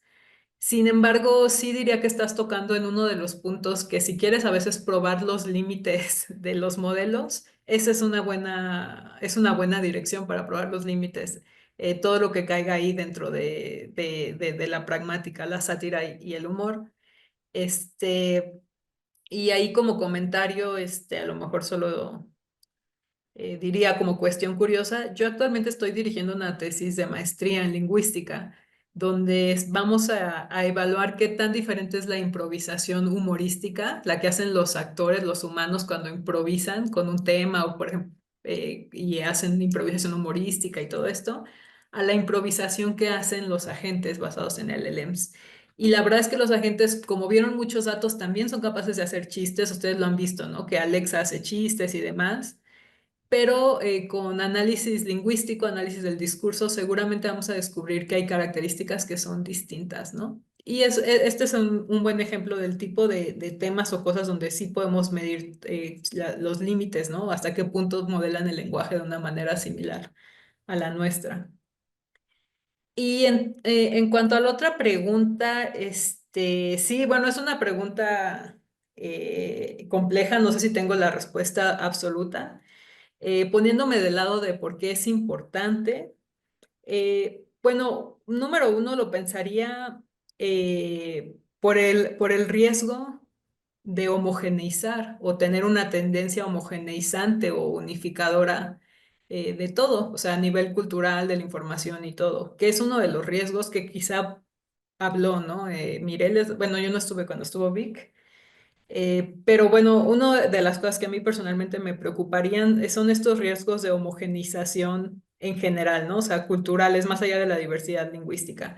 Entonces, lo que está sucediendo hoy en día, en los últimos años, y no sé si lo han notado, es que hubo un cambio de paradigma en la forma en cómo accedemos y buscamos información. O sea, no sé de qué generación es cada uno, ¿no? Pero están las personas que iban hasta las bibliotecas a buscar información. Luego estábamos las personas que buscábamos información en Google, era un sistema de recuperación de información tradicional, nos daba un listado de páginas que se parecían a nuestra búsqueda y nosotros vamos, visitamos cada página y discernimos y seleccionamos este párrafo me gusta, este no, esta información sí. Pero ahorita estamos en otro cambio paradigmático de la búsqueda y la recuperación de la información se está haciendo justamente mediante IA generativa de texto, ¿no? Mediante prompts. Si tengo que hacer un trabajo de la revolución y tal, voy y busco en el prompt, dime todas las cosas que pasaron en este periodo y un contraste y demás. Entonces, en ese sentido, como la información ya se está recuperando de esta manera por medio de estas cajas negras que son los LLMs, que claro, es muy cómodo y es muy padre y todo, pero sí tenemos que tener en cuenta que si las respuestas y la información y las manifestaciones a las que vamos a acceder son las que están sobre representadas en los conjuntos de datos, en la web, en el entrenamiento, pues al menos tener una cierta conciencia de que puede haber ahí un riesgo de homogenización, o sea, no sé cómo llamarlo, una tendencia unificante, digamos, y no sé si a eso nos guste a todos, ¿no? Entonces yo sería ese como uno de los contraargumentos que daría. Y en cuanto a mi investigación, son como, digamos, dos pasos. Uno es, más allá, como dices, de ver si es realista hacer sistemas que abarquen toda la diversidad lingüística y todo, el primer paso es medirlo, medir qué tan diverso, que es una de las cosas que hago o que hice en su momento, y es, si tú me vas a vender a mí una solución de que esto es multilingüe, esto es no sé qué, yo lo voy a medir con parámetros lingüísticos y cuantitativos, auxiliados también de la estadística, de la computación. Entonces me interesa eso. Vamos a medir qué tan diversas son las tecnologías del lenguaje y resulta que no son tan diversas bajo diversos parámetros. Y ya el paso número dos sería eso, ¿no? La implementación de tecnologías ya no solo medir, sino implementar tecnologías para aumentar la diversidad en este campo de disponibilidad de diferentes herramientas. Y bueno, ahí sí podría haber la discusión de, bueno, qué tan factible es esto, realmente las va a usar alguien o no. Y pues no sé, esa como que lo dejo abierto porque la verdad es que también puede, creo que es Jonathan, por lo que veo en el chat, quien hizo esa pregunta. También ha habido, digamos, teóricos que no desde hace mucho, o sea, del 2010, 2012, que también han puesto en la mesa, oigan, ya olvídense de eso y vamos a usar todos el inglés en términos de comunicación para tecnologías y herramientas y todo, y en nuestras comunidades particulares usamos nuestra lengua y la fortalecemos, pero para tecnologías y demás vamos a ponernos ya todo de acuerdo con el inglés. Es otra postura, no la comparto del todo, y, pero es cierto, es un tema difícil. Y en cuanto a la cuestión ambiental,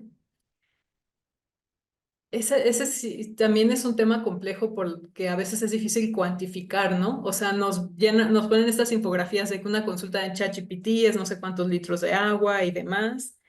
Yo la verdad me da la impresión de que el hecho de aumentar la diversidad lingüística en las tecnologías de lenguaje o de IA no supondría una catástrofe ambiental. ¿Por qué? Porque entre muchas razones, mucho de esto se basa en tener a lo mejor ya modelos base y sobre esos modelos base irlos especializando, pero necesitamos datos de otras lenguas, de otro todo, pero no necesariamente es crear todo desde cero. Y bueno, ya, no quiero echar más rollo, si es una pregunta muy interesante. Yo en la cuestión ambiental he estado pensando mucho por qué nos cuestionamos tanto en ChatGPT, ¿no? O sea, esa generación, y no porque esté a favor ni nada, o sea, sí creo que como muchas cosas es una manifestación de, pues de un sistema muy capitalista, ¿no? Que tiene una depredación del medio ambiente, pero curiosamente no nos lo cuestionamos en el uso del auto, ¿no? Del vehículo particular, de la motocicleta y todo, que tienen un impacto similar. Y ahí no hay un cuestionamiento, ¿no? De que bueno, en fin, en muchos factores, pero por alguna razón ahorita la atención está muy centrada en esto, en los modelos generativos, el LLM, lo que cuesta verlos entrenados, lo que cuesta hacer una consulta, y creo que es muy bueno tener esa conciencia. Pero hay muchas otras cosas en las que estamos involucrados cotidianamente, como eso, ¿no? O sea, el uso de vehículos particulares, el hacer 1000 pedidos a Amazon y todo, que tienen un costo similar en medio ambiente. Y ahí el hecho de que escalemos esos sistemas no nos provoca tanto conflicto, ¿no? Y eso es algo que, bueno, que yo recientemente he estado pensando y no tengo todavía muy clara mi cabeza, pero sí me llama la atención. Muchas gracias, Jiménez. Vamos con una participación. Bueno, hizo otra pregunta Jonathan. Vamos ahorita a la segunda ronda a plantearla. Fernando tenía una participación desde online y lo complementamos con una presencial para que tengamos bloques de 2 en 2. Fernando, adelante. Bueno, pues muchas gracias, saludos allá a todos, acá desde Cholula. Estoy preguntándole, Jimena, primero pues muchas gracias porque nos das un baño de condiciones, de cuestiones exactas desde otra disciplina y a nosotros nos pones a imaginar cosas distintas y creo que eso es maravilloso. En este sentido, agradecerte, tu trabajo es bien interesante. Está súper bonito que nos lo compartas. También felicitar tu enfoque crítico, porque no es fácil, que yo tomé ahí varios seminarios en ciencias y demás, y no es fácil que el enfoque crítico sea tan nutrido como el que tú presentas. Y luego, ahí va mi comentario, más que pregunta es, si al principio fueron cálculos, probabilidades, después estamos hablando, estoy recuperando tu presentación, que es el lenguaje artificial, lenguaje natural, ¿no? Más o menos haciendo esta distinción. Al principio fueron cálculos, probabilidades, después vinieron los vectores, que el vector como tal es una flecha, ¿no? Si recuerdo las clases de matemáticas y de cálculo, bueno, soy ingeniero químico también al principio, entonces sí, pero hace ya bastantes años, 20 años, 22 años, 21 años. El vector va de un lugar a otro, ¿no? Y entonces el vector artificial, estaríamos hablando que es un vector lineal, aunque pueda ser lo más diversificado posible, porque ya hablen otomí o hablen mixteco, pero las tonalidades las quieran empezar a entender, quieren alcanzar lo natural porque nosotros les estamos pidiendo, solicitando eso, ¿no? Y es lo que más va a consumir. Creo que los vectores siguen siendo demasiado limitados con respecto a un vector natural.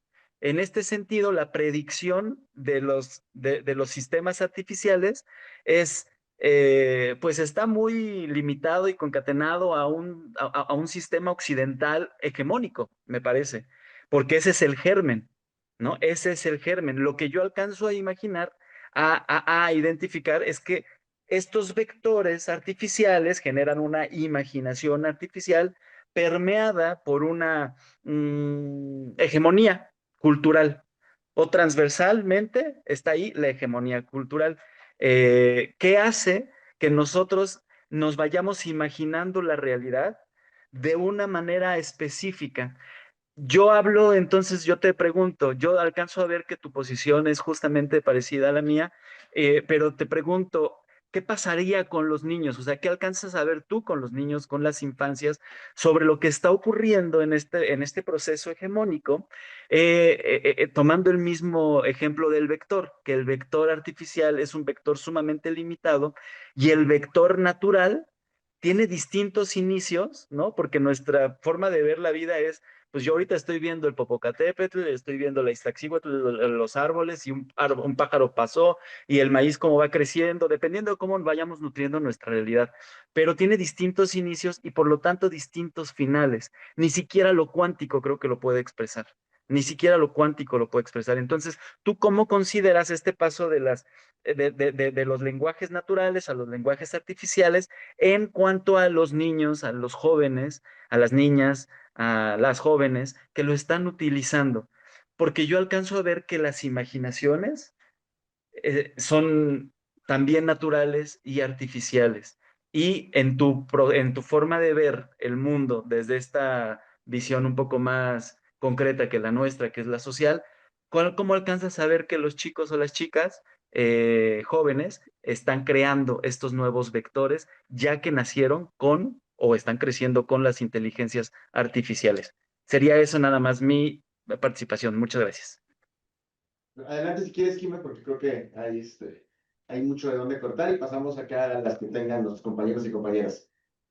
Ah, ok, bueno, sí, no sé también si tenga la respuesta completa para eso. Lo que te puedo decir es que, mira, mi postura sería, ahora con que mencionaste esto de la hegemonía, es que aquí, al menos como funciona actualmente, yo diría que la hegemonía no está tanto en el método, sino en los datos. Eh, entonces, este paradigma que usamos actualmente de los modelos de lenguaje, las probabilidades y demás, son muy buenas para capturar el uso contextual del lenguaje. Entonces, de hecho, a veces, digo, aquí ya no me pude meter a fondo, a veces tenemos la idea de que esto ya es pura ingeniería, ¿no? Esto es puro, como ese, vectores y demás, pero sí tiene inspiración en la lingüística y incluso en observaciones hechas, bueno, aquí no puse todas las citas, pero algunas observaciones más antiguas que esto, que es que el lenguaje en sí o el significado no es un significado rígido que está ahí en el diccionario, sino que el significado es el uso. Entonces ahí hay por ahí algunas frases, don't look for the meaning, look for the use, ¿no? O sea, no te mates la cabeza tratando de ver qué es el significado de gato o de Popocatépetl, ve cómo se usa. A veces pongo ahí un ejemplo que ahora no lo traje, pero si a ustedes yo les digo que me digan qué significa guapimunk, es una palabra que nunca han escuchado a lo mejor, pero sí les doy ejemplos de uso como se me rompió mi guapimunk, dame un guapimunk de agua, eh, quiero, mi guapimunk es de vidrio, quizá van a asumir que guapimunk es algo como recipiente o como vaso. Y eso es lo que se está modelando aquí en los vectores. Las cosas que aparecen en los mismos contextos, en este caso vaso y guapimunk, serían vectores similares en el espacio. Entonces, estos formalismos, digamos, matemáticos, digo, por ponerlo así muy simple, porque pues claro, siempre se podría analizar, pero como formalismo matemático, lo único que están haciendo es que las cosas que contextualmente se parecen van a estar cerca en el espacio, atún y gato van a estar cerca en el espacio porque aparecen en contextos similares en millones de datos. Entonces, el problema en sí no es tanto el método donde a lo mejor se está inyectando esa hegemonía, sino en los datos, porque son los datos quienes van a hacer que capturemos cuáles son esas contextualidades. Y es ahí donde vamos a ver cosas como que, pues todos los sesgos, ¿no? Que también en mi área los sesgos se empezaron a observar desde los primeros vectores en 2012, 2013, de estas cosas como que hombre era doctor como mujer era enfermera, ¿no? Cosas así, pero en sí no era tanto un defecto del método, sino los datos con los que estamos entrenando estos modelos. Entonces, bueno, eso sería por un lado. Y sobre esta cuestión de las infancias, pues es muy buena pregunta y es ahí donde, también ligándola con la pregunta de Josué, donde es necesaria la interdisciplina para poder empezar a contestar estas preguntas, porque lo que sí me queda muy claro es que la IA, y me ha quedado muy claro con mi incorporación al CEICH y todo, y ahí trato de ligar las preguntas de Josué, la IA es ahora pues este aparato sociotécnico, ¿no? Y yo estaba acostumbrada a que la IA hasta hace unos años, las tecnologías del lenguaje era algo de laboratorio de computación y se discutía en ciencias de la computación y ya está.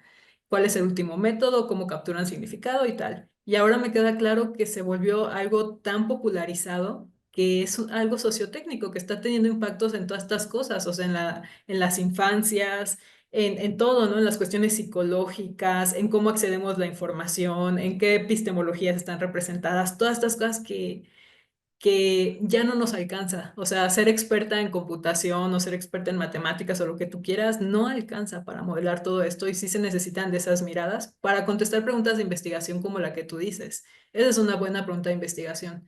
Si las juventudes o las infancias van a crecer interactuando con IAs o accediendo a toda esa información a través de IAs, ¿qué impacto va a tener esto a lo mejor en su representación del mundo? No lo sé, no tengo la respuesta, pero es un buen ejemplo de estas preguntas interdisciplinarias que antes no estaban tan presentes.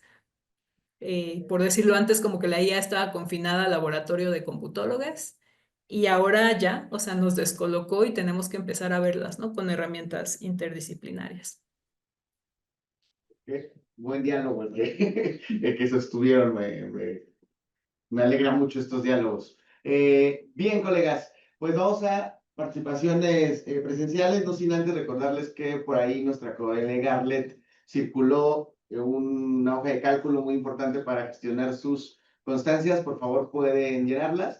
También ya leímos el comentario de Ileana, decirles que sí va a haber una segunda parte del seminario, ya estamos pensando en temas, van a ser temas extraídos también de sus inquietudes y que Sage TV está trabajando en la propuesta de todos los videos en los que participaron colegas.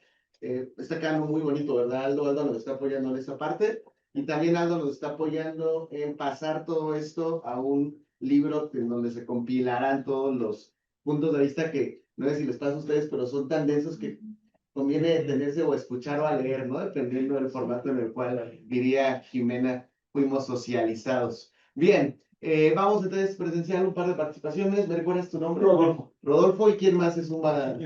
Y Uriel. Rodolfo y Uriel, ahorita seguimos. Rodolfo. Ok, doctora Jimena, gracias. Estuvo muy interesante la exposición. Quisiera preguntarle cómo la lingüística puede auxiliar a otras formas de comunicación. Por ejemplo, el lenguaje de señas mexicanas o lenguajes no verbales como el braille. ¿De qué forma puede apoyar? Gracias, Rodolfo. Uriel. Bueno, el mío es un poco más largo.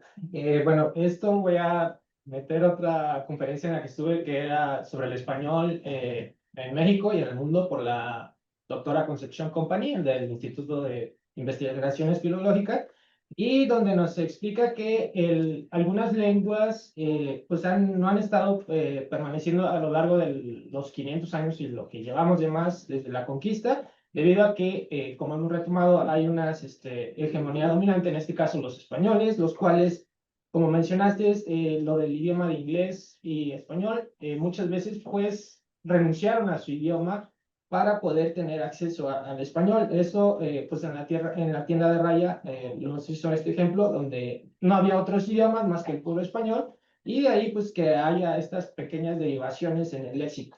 Bueno, pues mi pregunta más formal es de que debido a estas políticas hegemónicas, tanto desde la conquista hasta actualmente, ¿cómo van a tener que ser la participación social de estos grupos, bueno, y grupos sociales y comunidades, pero también la parte democrática, que es por parte de los gobiernos y sus políticas para implementar esta integración de los idiomas en el contexto de las IAs? Gracias, Uriel y Rodolfo. Adelante, Jimena. Sí, gracias. Bueno, la del lenguaje de señas no entendí muy bien. Bueno, el impacto de la lingüística en lenguas como el lenguaje de señas o braille incluso mencionaban. O sea, bueno, o como lingüística, pues al final la lingüística es el estudio de todas las manifestaciones de la lengua. Entonces, a nivel, digamos, puramente de lingüística, pues los lingüistas que estudian alguna lengua de señas, como bien mencionas, hay una lengua de señas mexicana, creo que hay una lengua de señas maya y todo, pues los lingüistas lo estudiarían como sistema, ¿no? O sea, un lingüista es el experto que va a observar ese sistema, va a tratar de describirlo, incluso hacer leyes que predigan cosas que van a pasar. Y a lo mejor como sistema, digo, yo no tengo para nada experiencia en lengua de señas, pero cuestiones de cuando pasa esto, cuando hay este tipo de signado o de seña, se cumplen ciertas propiedades a lo mejor como sintácticas y demás. Entonces, un lingüista es quien va y observa ese sistema, lo describe, incluso a veces hasta hace leyes que predice cosas, ¿no?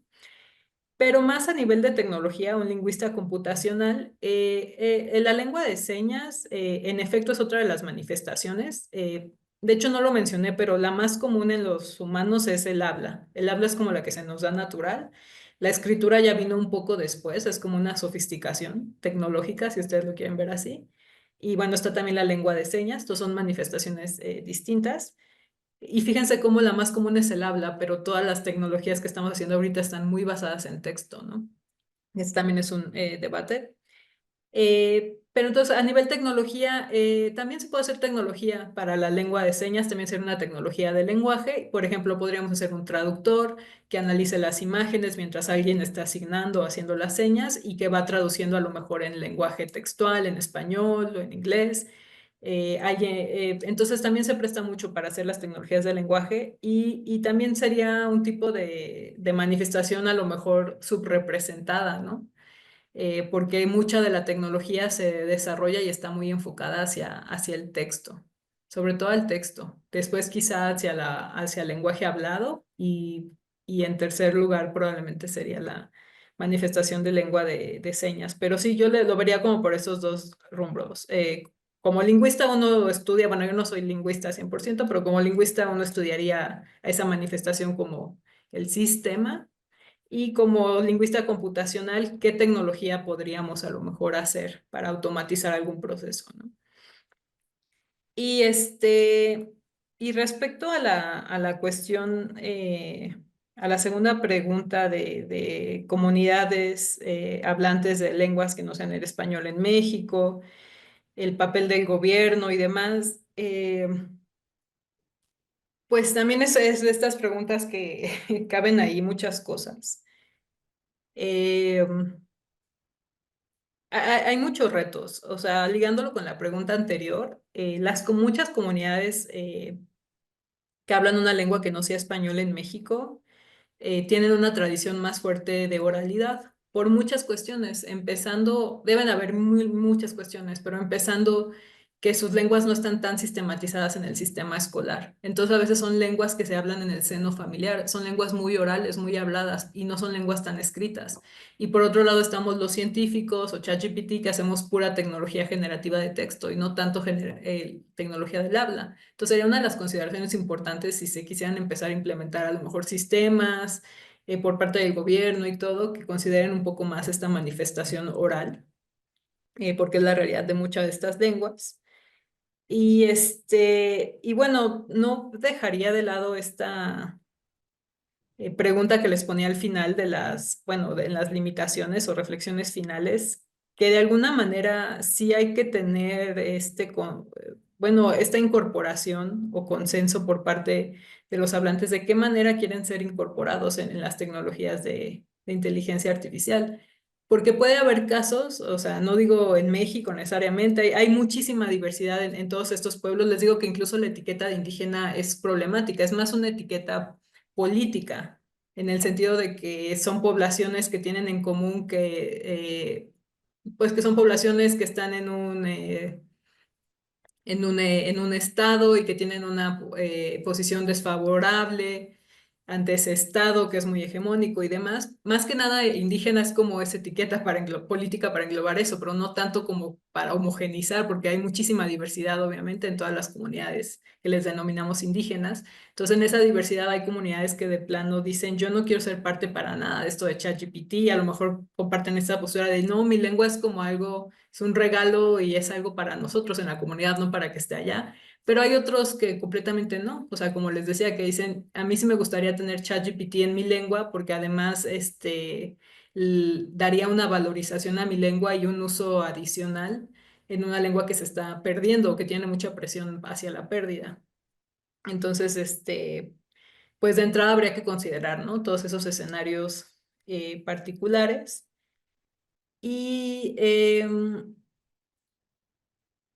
Bueno, de hecho me perdí un poco en esta última pregunta. No sé si con esto alcanzo de contestar o había un punto en particular donde quisiera énfasis.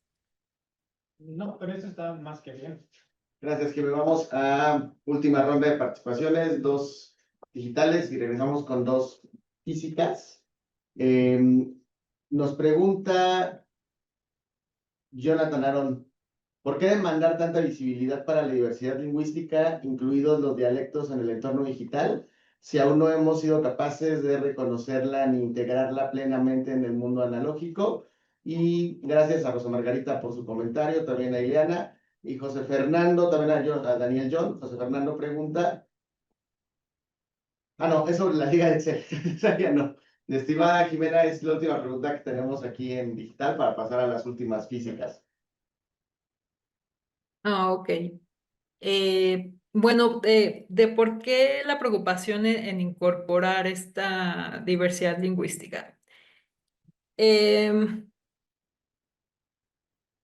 Voy a ir con una diapositiva que creo que tenía por acá. Eh, Bueno, hay muchas cuestiones, porque incorporar cuestiones de diversidad lingüística va más allá de lo que conocemos como lenguas indígenas. Es en realidad todas estas manifestaciones que no se considerarían lo sobrerepresentado o lo estandarizado, pero que al final son representativas de nuestra forma de expresarnos. Entonces, ¿por qué no verlas reflejadas en la tecnología que usamos? Sobre todo, ahí volvería a poner este argumento digo, es una discusión difícil, pero este argumento del riesgo a inducir una tendencia muy homogeneizante, ¿no? Pero en términos en particular de las lenguas indígenas, que estoy tratando de cerrar la ventana del chat ya. En términos de las lenguas indígenas, algo que yo he detectado y es lo que les platicaba aquí es cierto, o sea, la tecnología y el ChatGPT ya no es lo que va a llegar a salvar de la pérdida las lenguas, ni es la panacea, ni nada de eso, porque hay problemas obviamente estructurales, ¿no?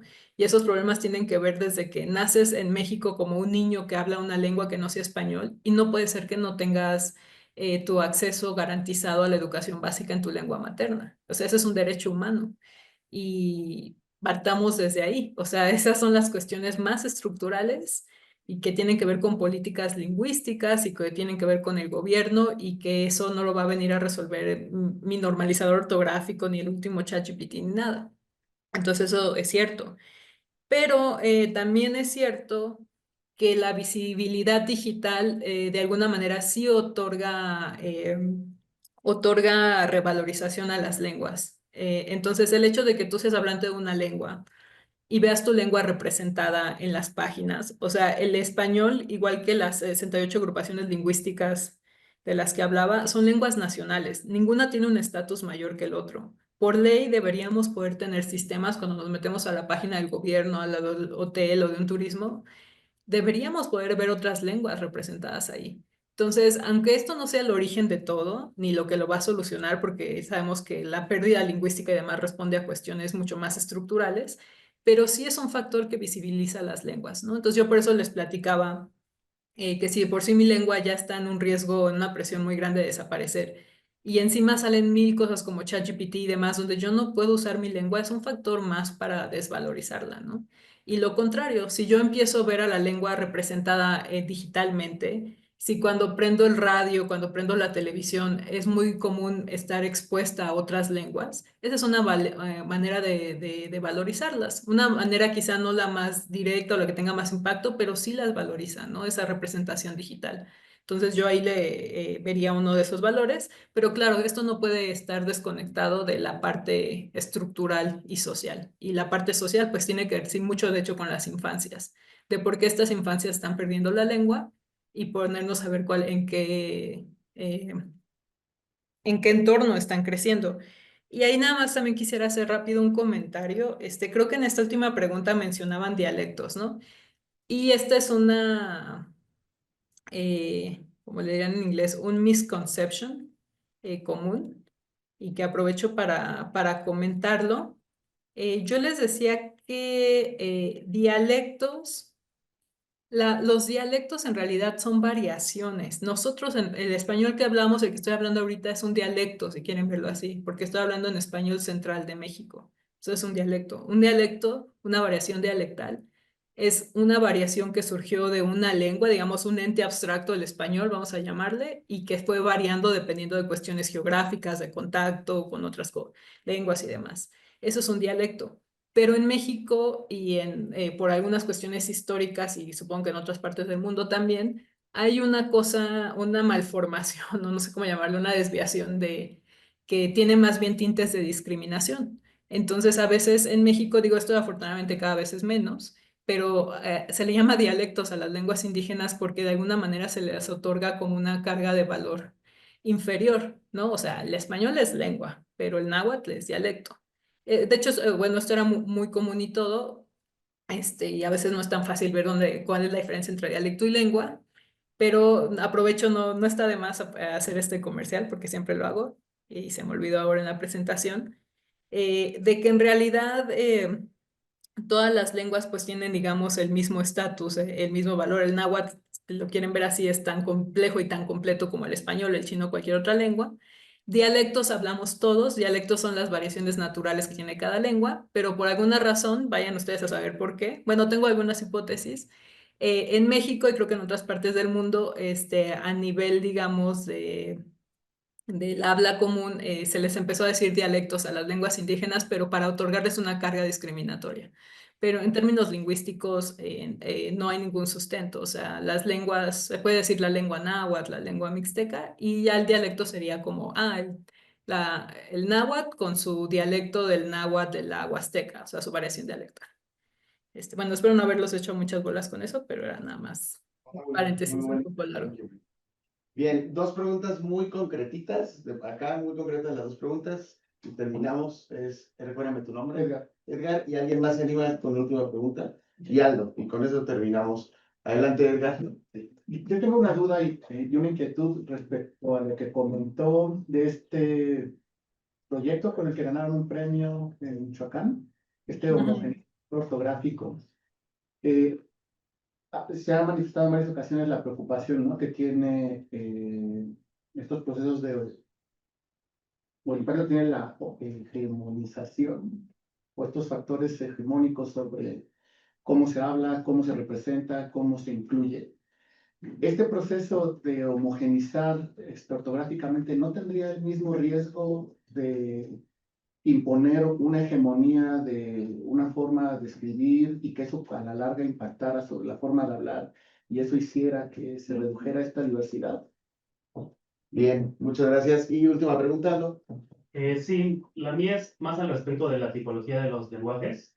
Por ejemplo, con respecto a la mayor tonalidad, el idioma lenguaje chino igual tiene una mayor tonalidad, a mi parecer, no soy un experto, igual y es más extendido, pero no necesariamente por querer diversificar, sino una vez más, como lo retomamos en la participación de su momento, tienen el poder, la capacidad de entrenar sus propios modelos. Y mi pregunta es, si este lenguaje, estos modelos de lenguaje que tienen mayor variedad y por tanto pienso una mayor capacidad, tienen que ver algo con su diversidad lingüística. Esto ayuda a que la IA sea más rápida, tenga mayor capacidad en términos, sin necesidad de tener una mayor suministración de equipo computacional, como pudo ocurrir en su momento de que negaron tarjetas gráficas a China por parte de Estados Unidos, pero aún así lograron grandes modelos de lenguaje con la misma capacidad como la que tiene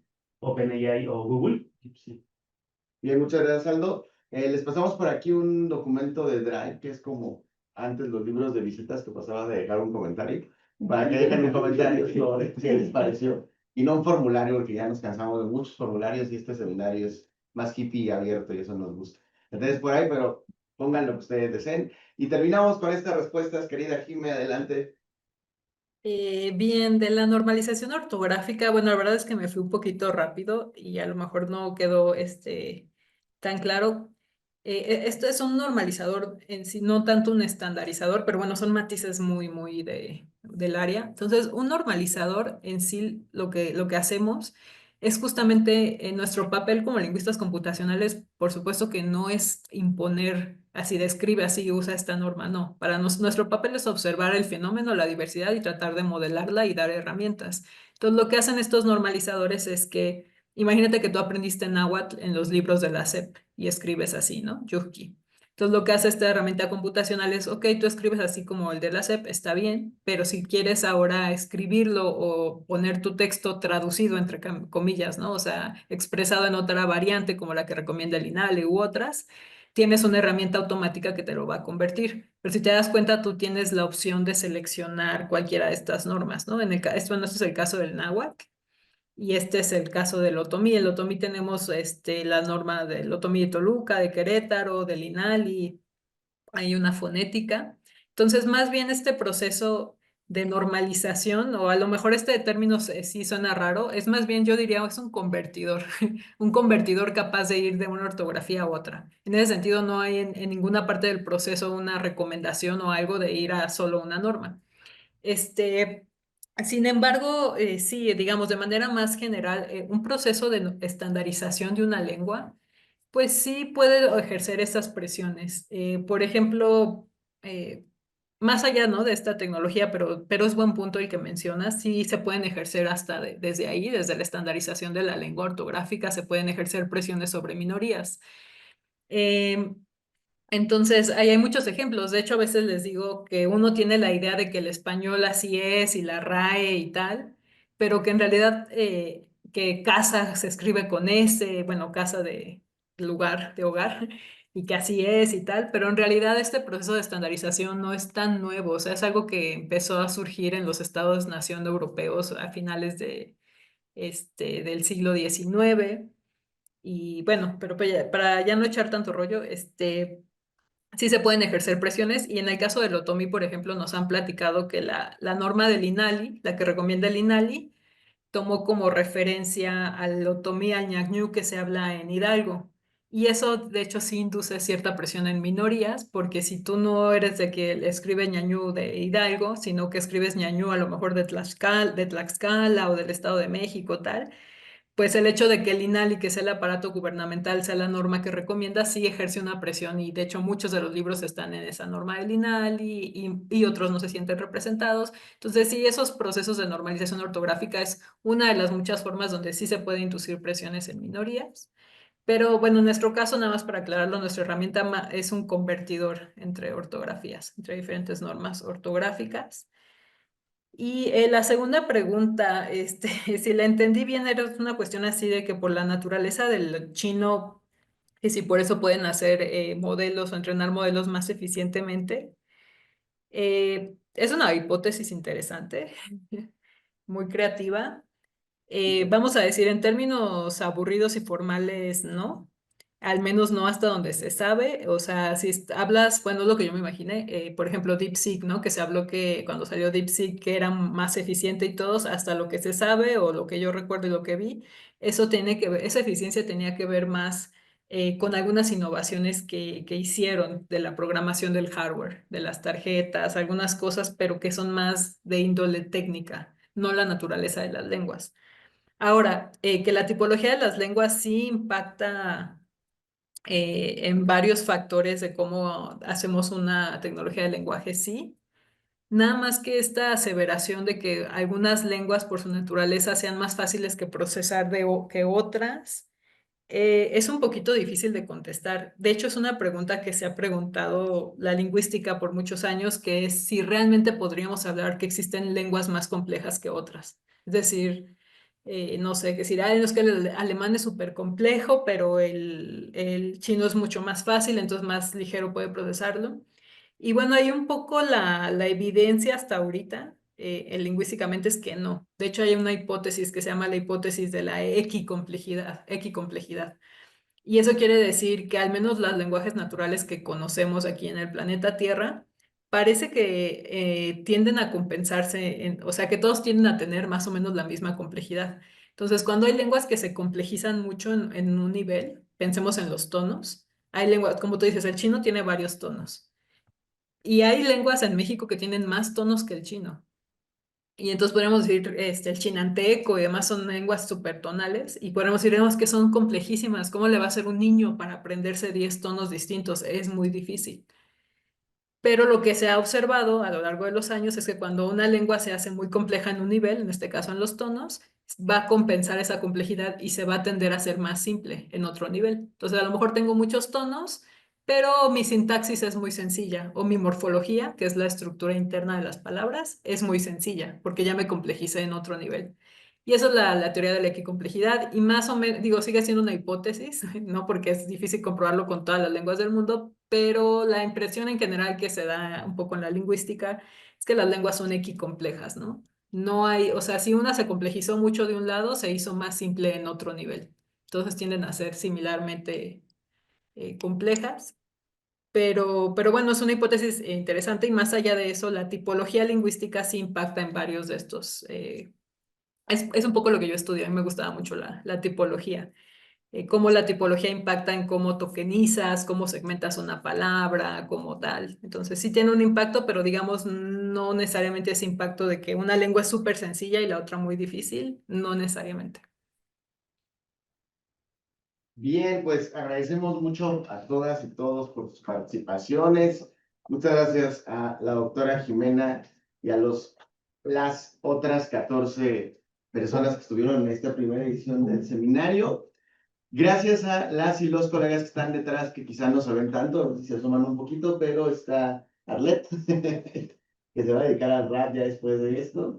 Está Jimena, que está por allá, que lleva toda la parte de redes y que es muy creativa, y entonces, por eso es que está más chavalona en las redes, porque lo lleva una joven como Jimena. Está Aldo también por acá, que está apoyando con la parte del libro. Desde España está Daniel, que por ahí se conectó, ahorita ya son las 10:56 allá, entonces tiene muchas ganas de colaborar, estudia sociología en el SUA. Está también Lalo, que el día de hoy nos está ayudando a grabar un videito para fines de difusión del taller, que no es directamente del taller, pero es un muy buen aliado, un exalumno que tuve. Entonces, muchas gracias a todas, todos y todas que están aquí colaborando, porque es un esfuerzo conjunto. Al CEICH, a la UNAM, a CEICH TV, son muchas manos las que están, entonces distribuirlo y reconocerlo siempre es bien importante, porque es la interdisciplina y la forma en cómo se construye ciencia, ciencia abierta, una ciencia como esta que creo que es la que nos convoca y nos gusta. Muchas gracias. No olviden dejar su comentario en el libro de visitas y nos encontramos en la siguiente edición. Por favor, sigan las redes del Laboratorio de Inteligencia Artificial Sociedad Interdisciplina. Viene un taller de verano, ya quedan como 3 lugares, ha tenido muy buena respuesta. Ese sí es presencial. El siguiente seminario va a ser híbrido para dar esta posibilidad a que más gente se conecte. Ahorita chismoseé un poquito por acá y hoy tenemos conectada gente de Colombia, de Zacatecas, de Guadalajara, mucha gente del TEC de Monterrey que también está por acá, les agradecemos, de la Facultad de Ciencias Políticas, de la UNAM, de Filos, de pediatría. Entonces, bueno, hay una diversidad que hizo muy rico el grupo.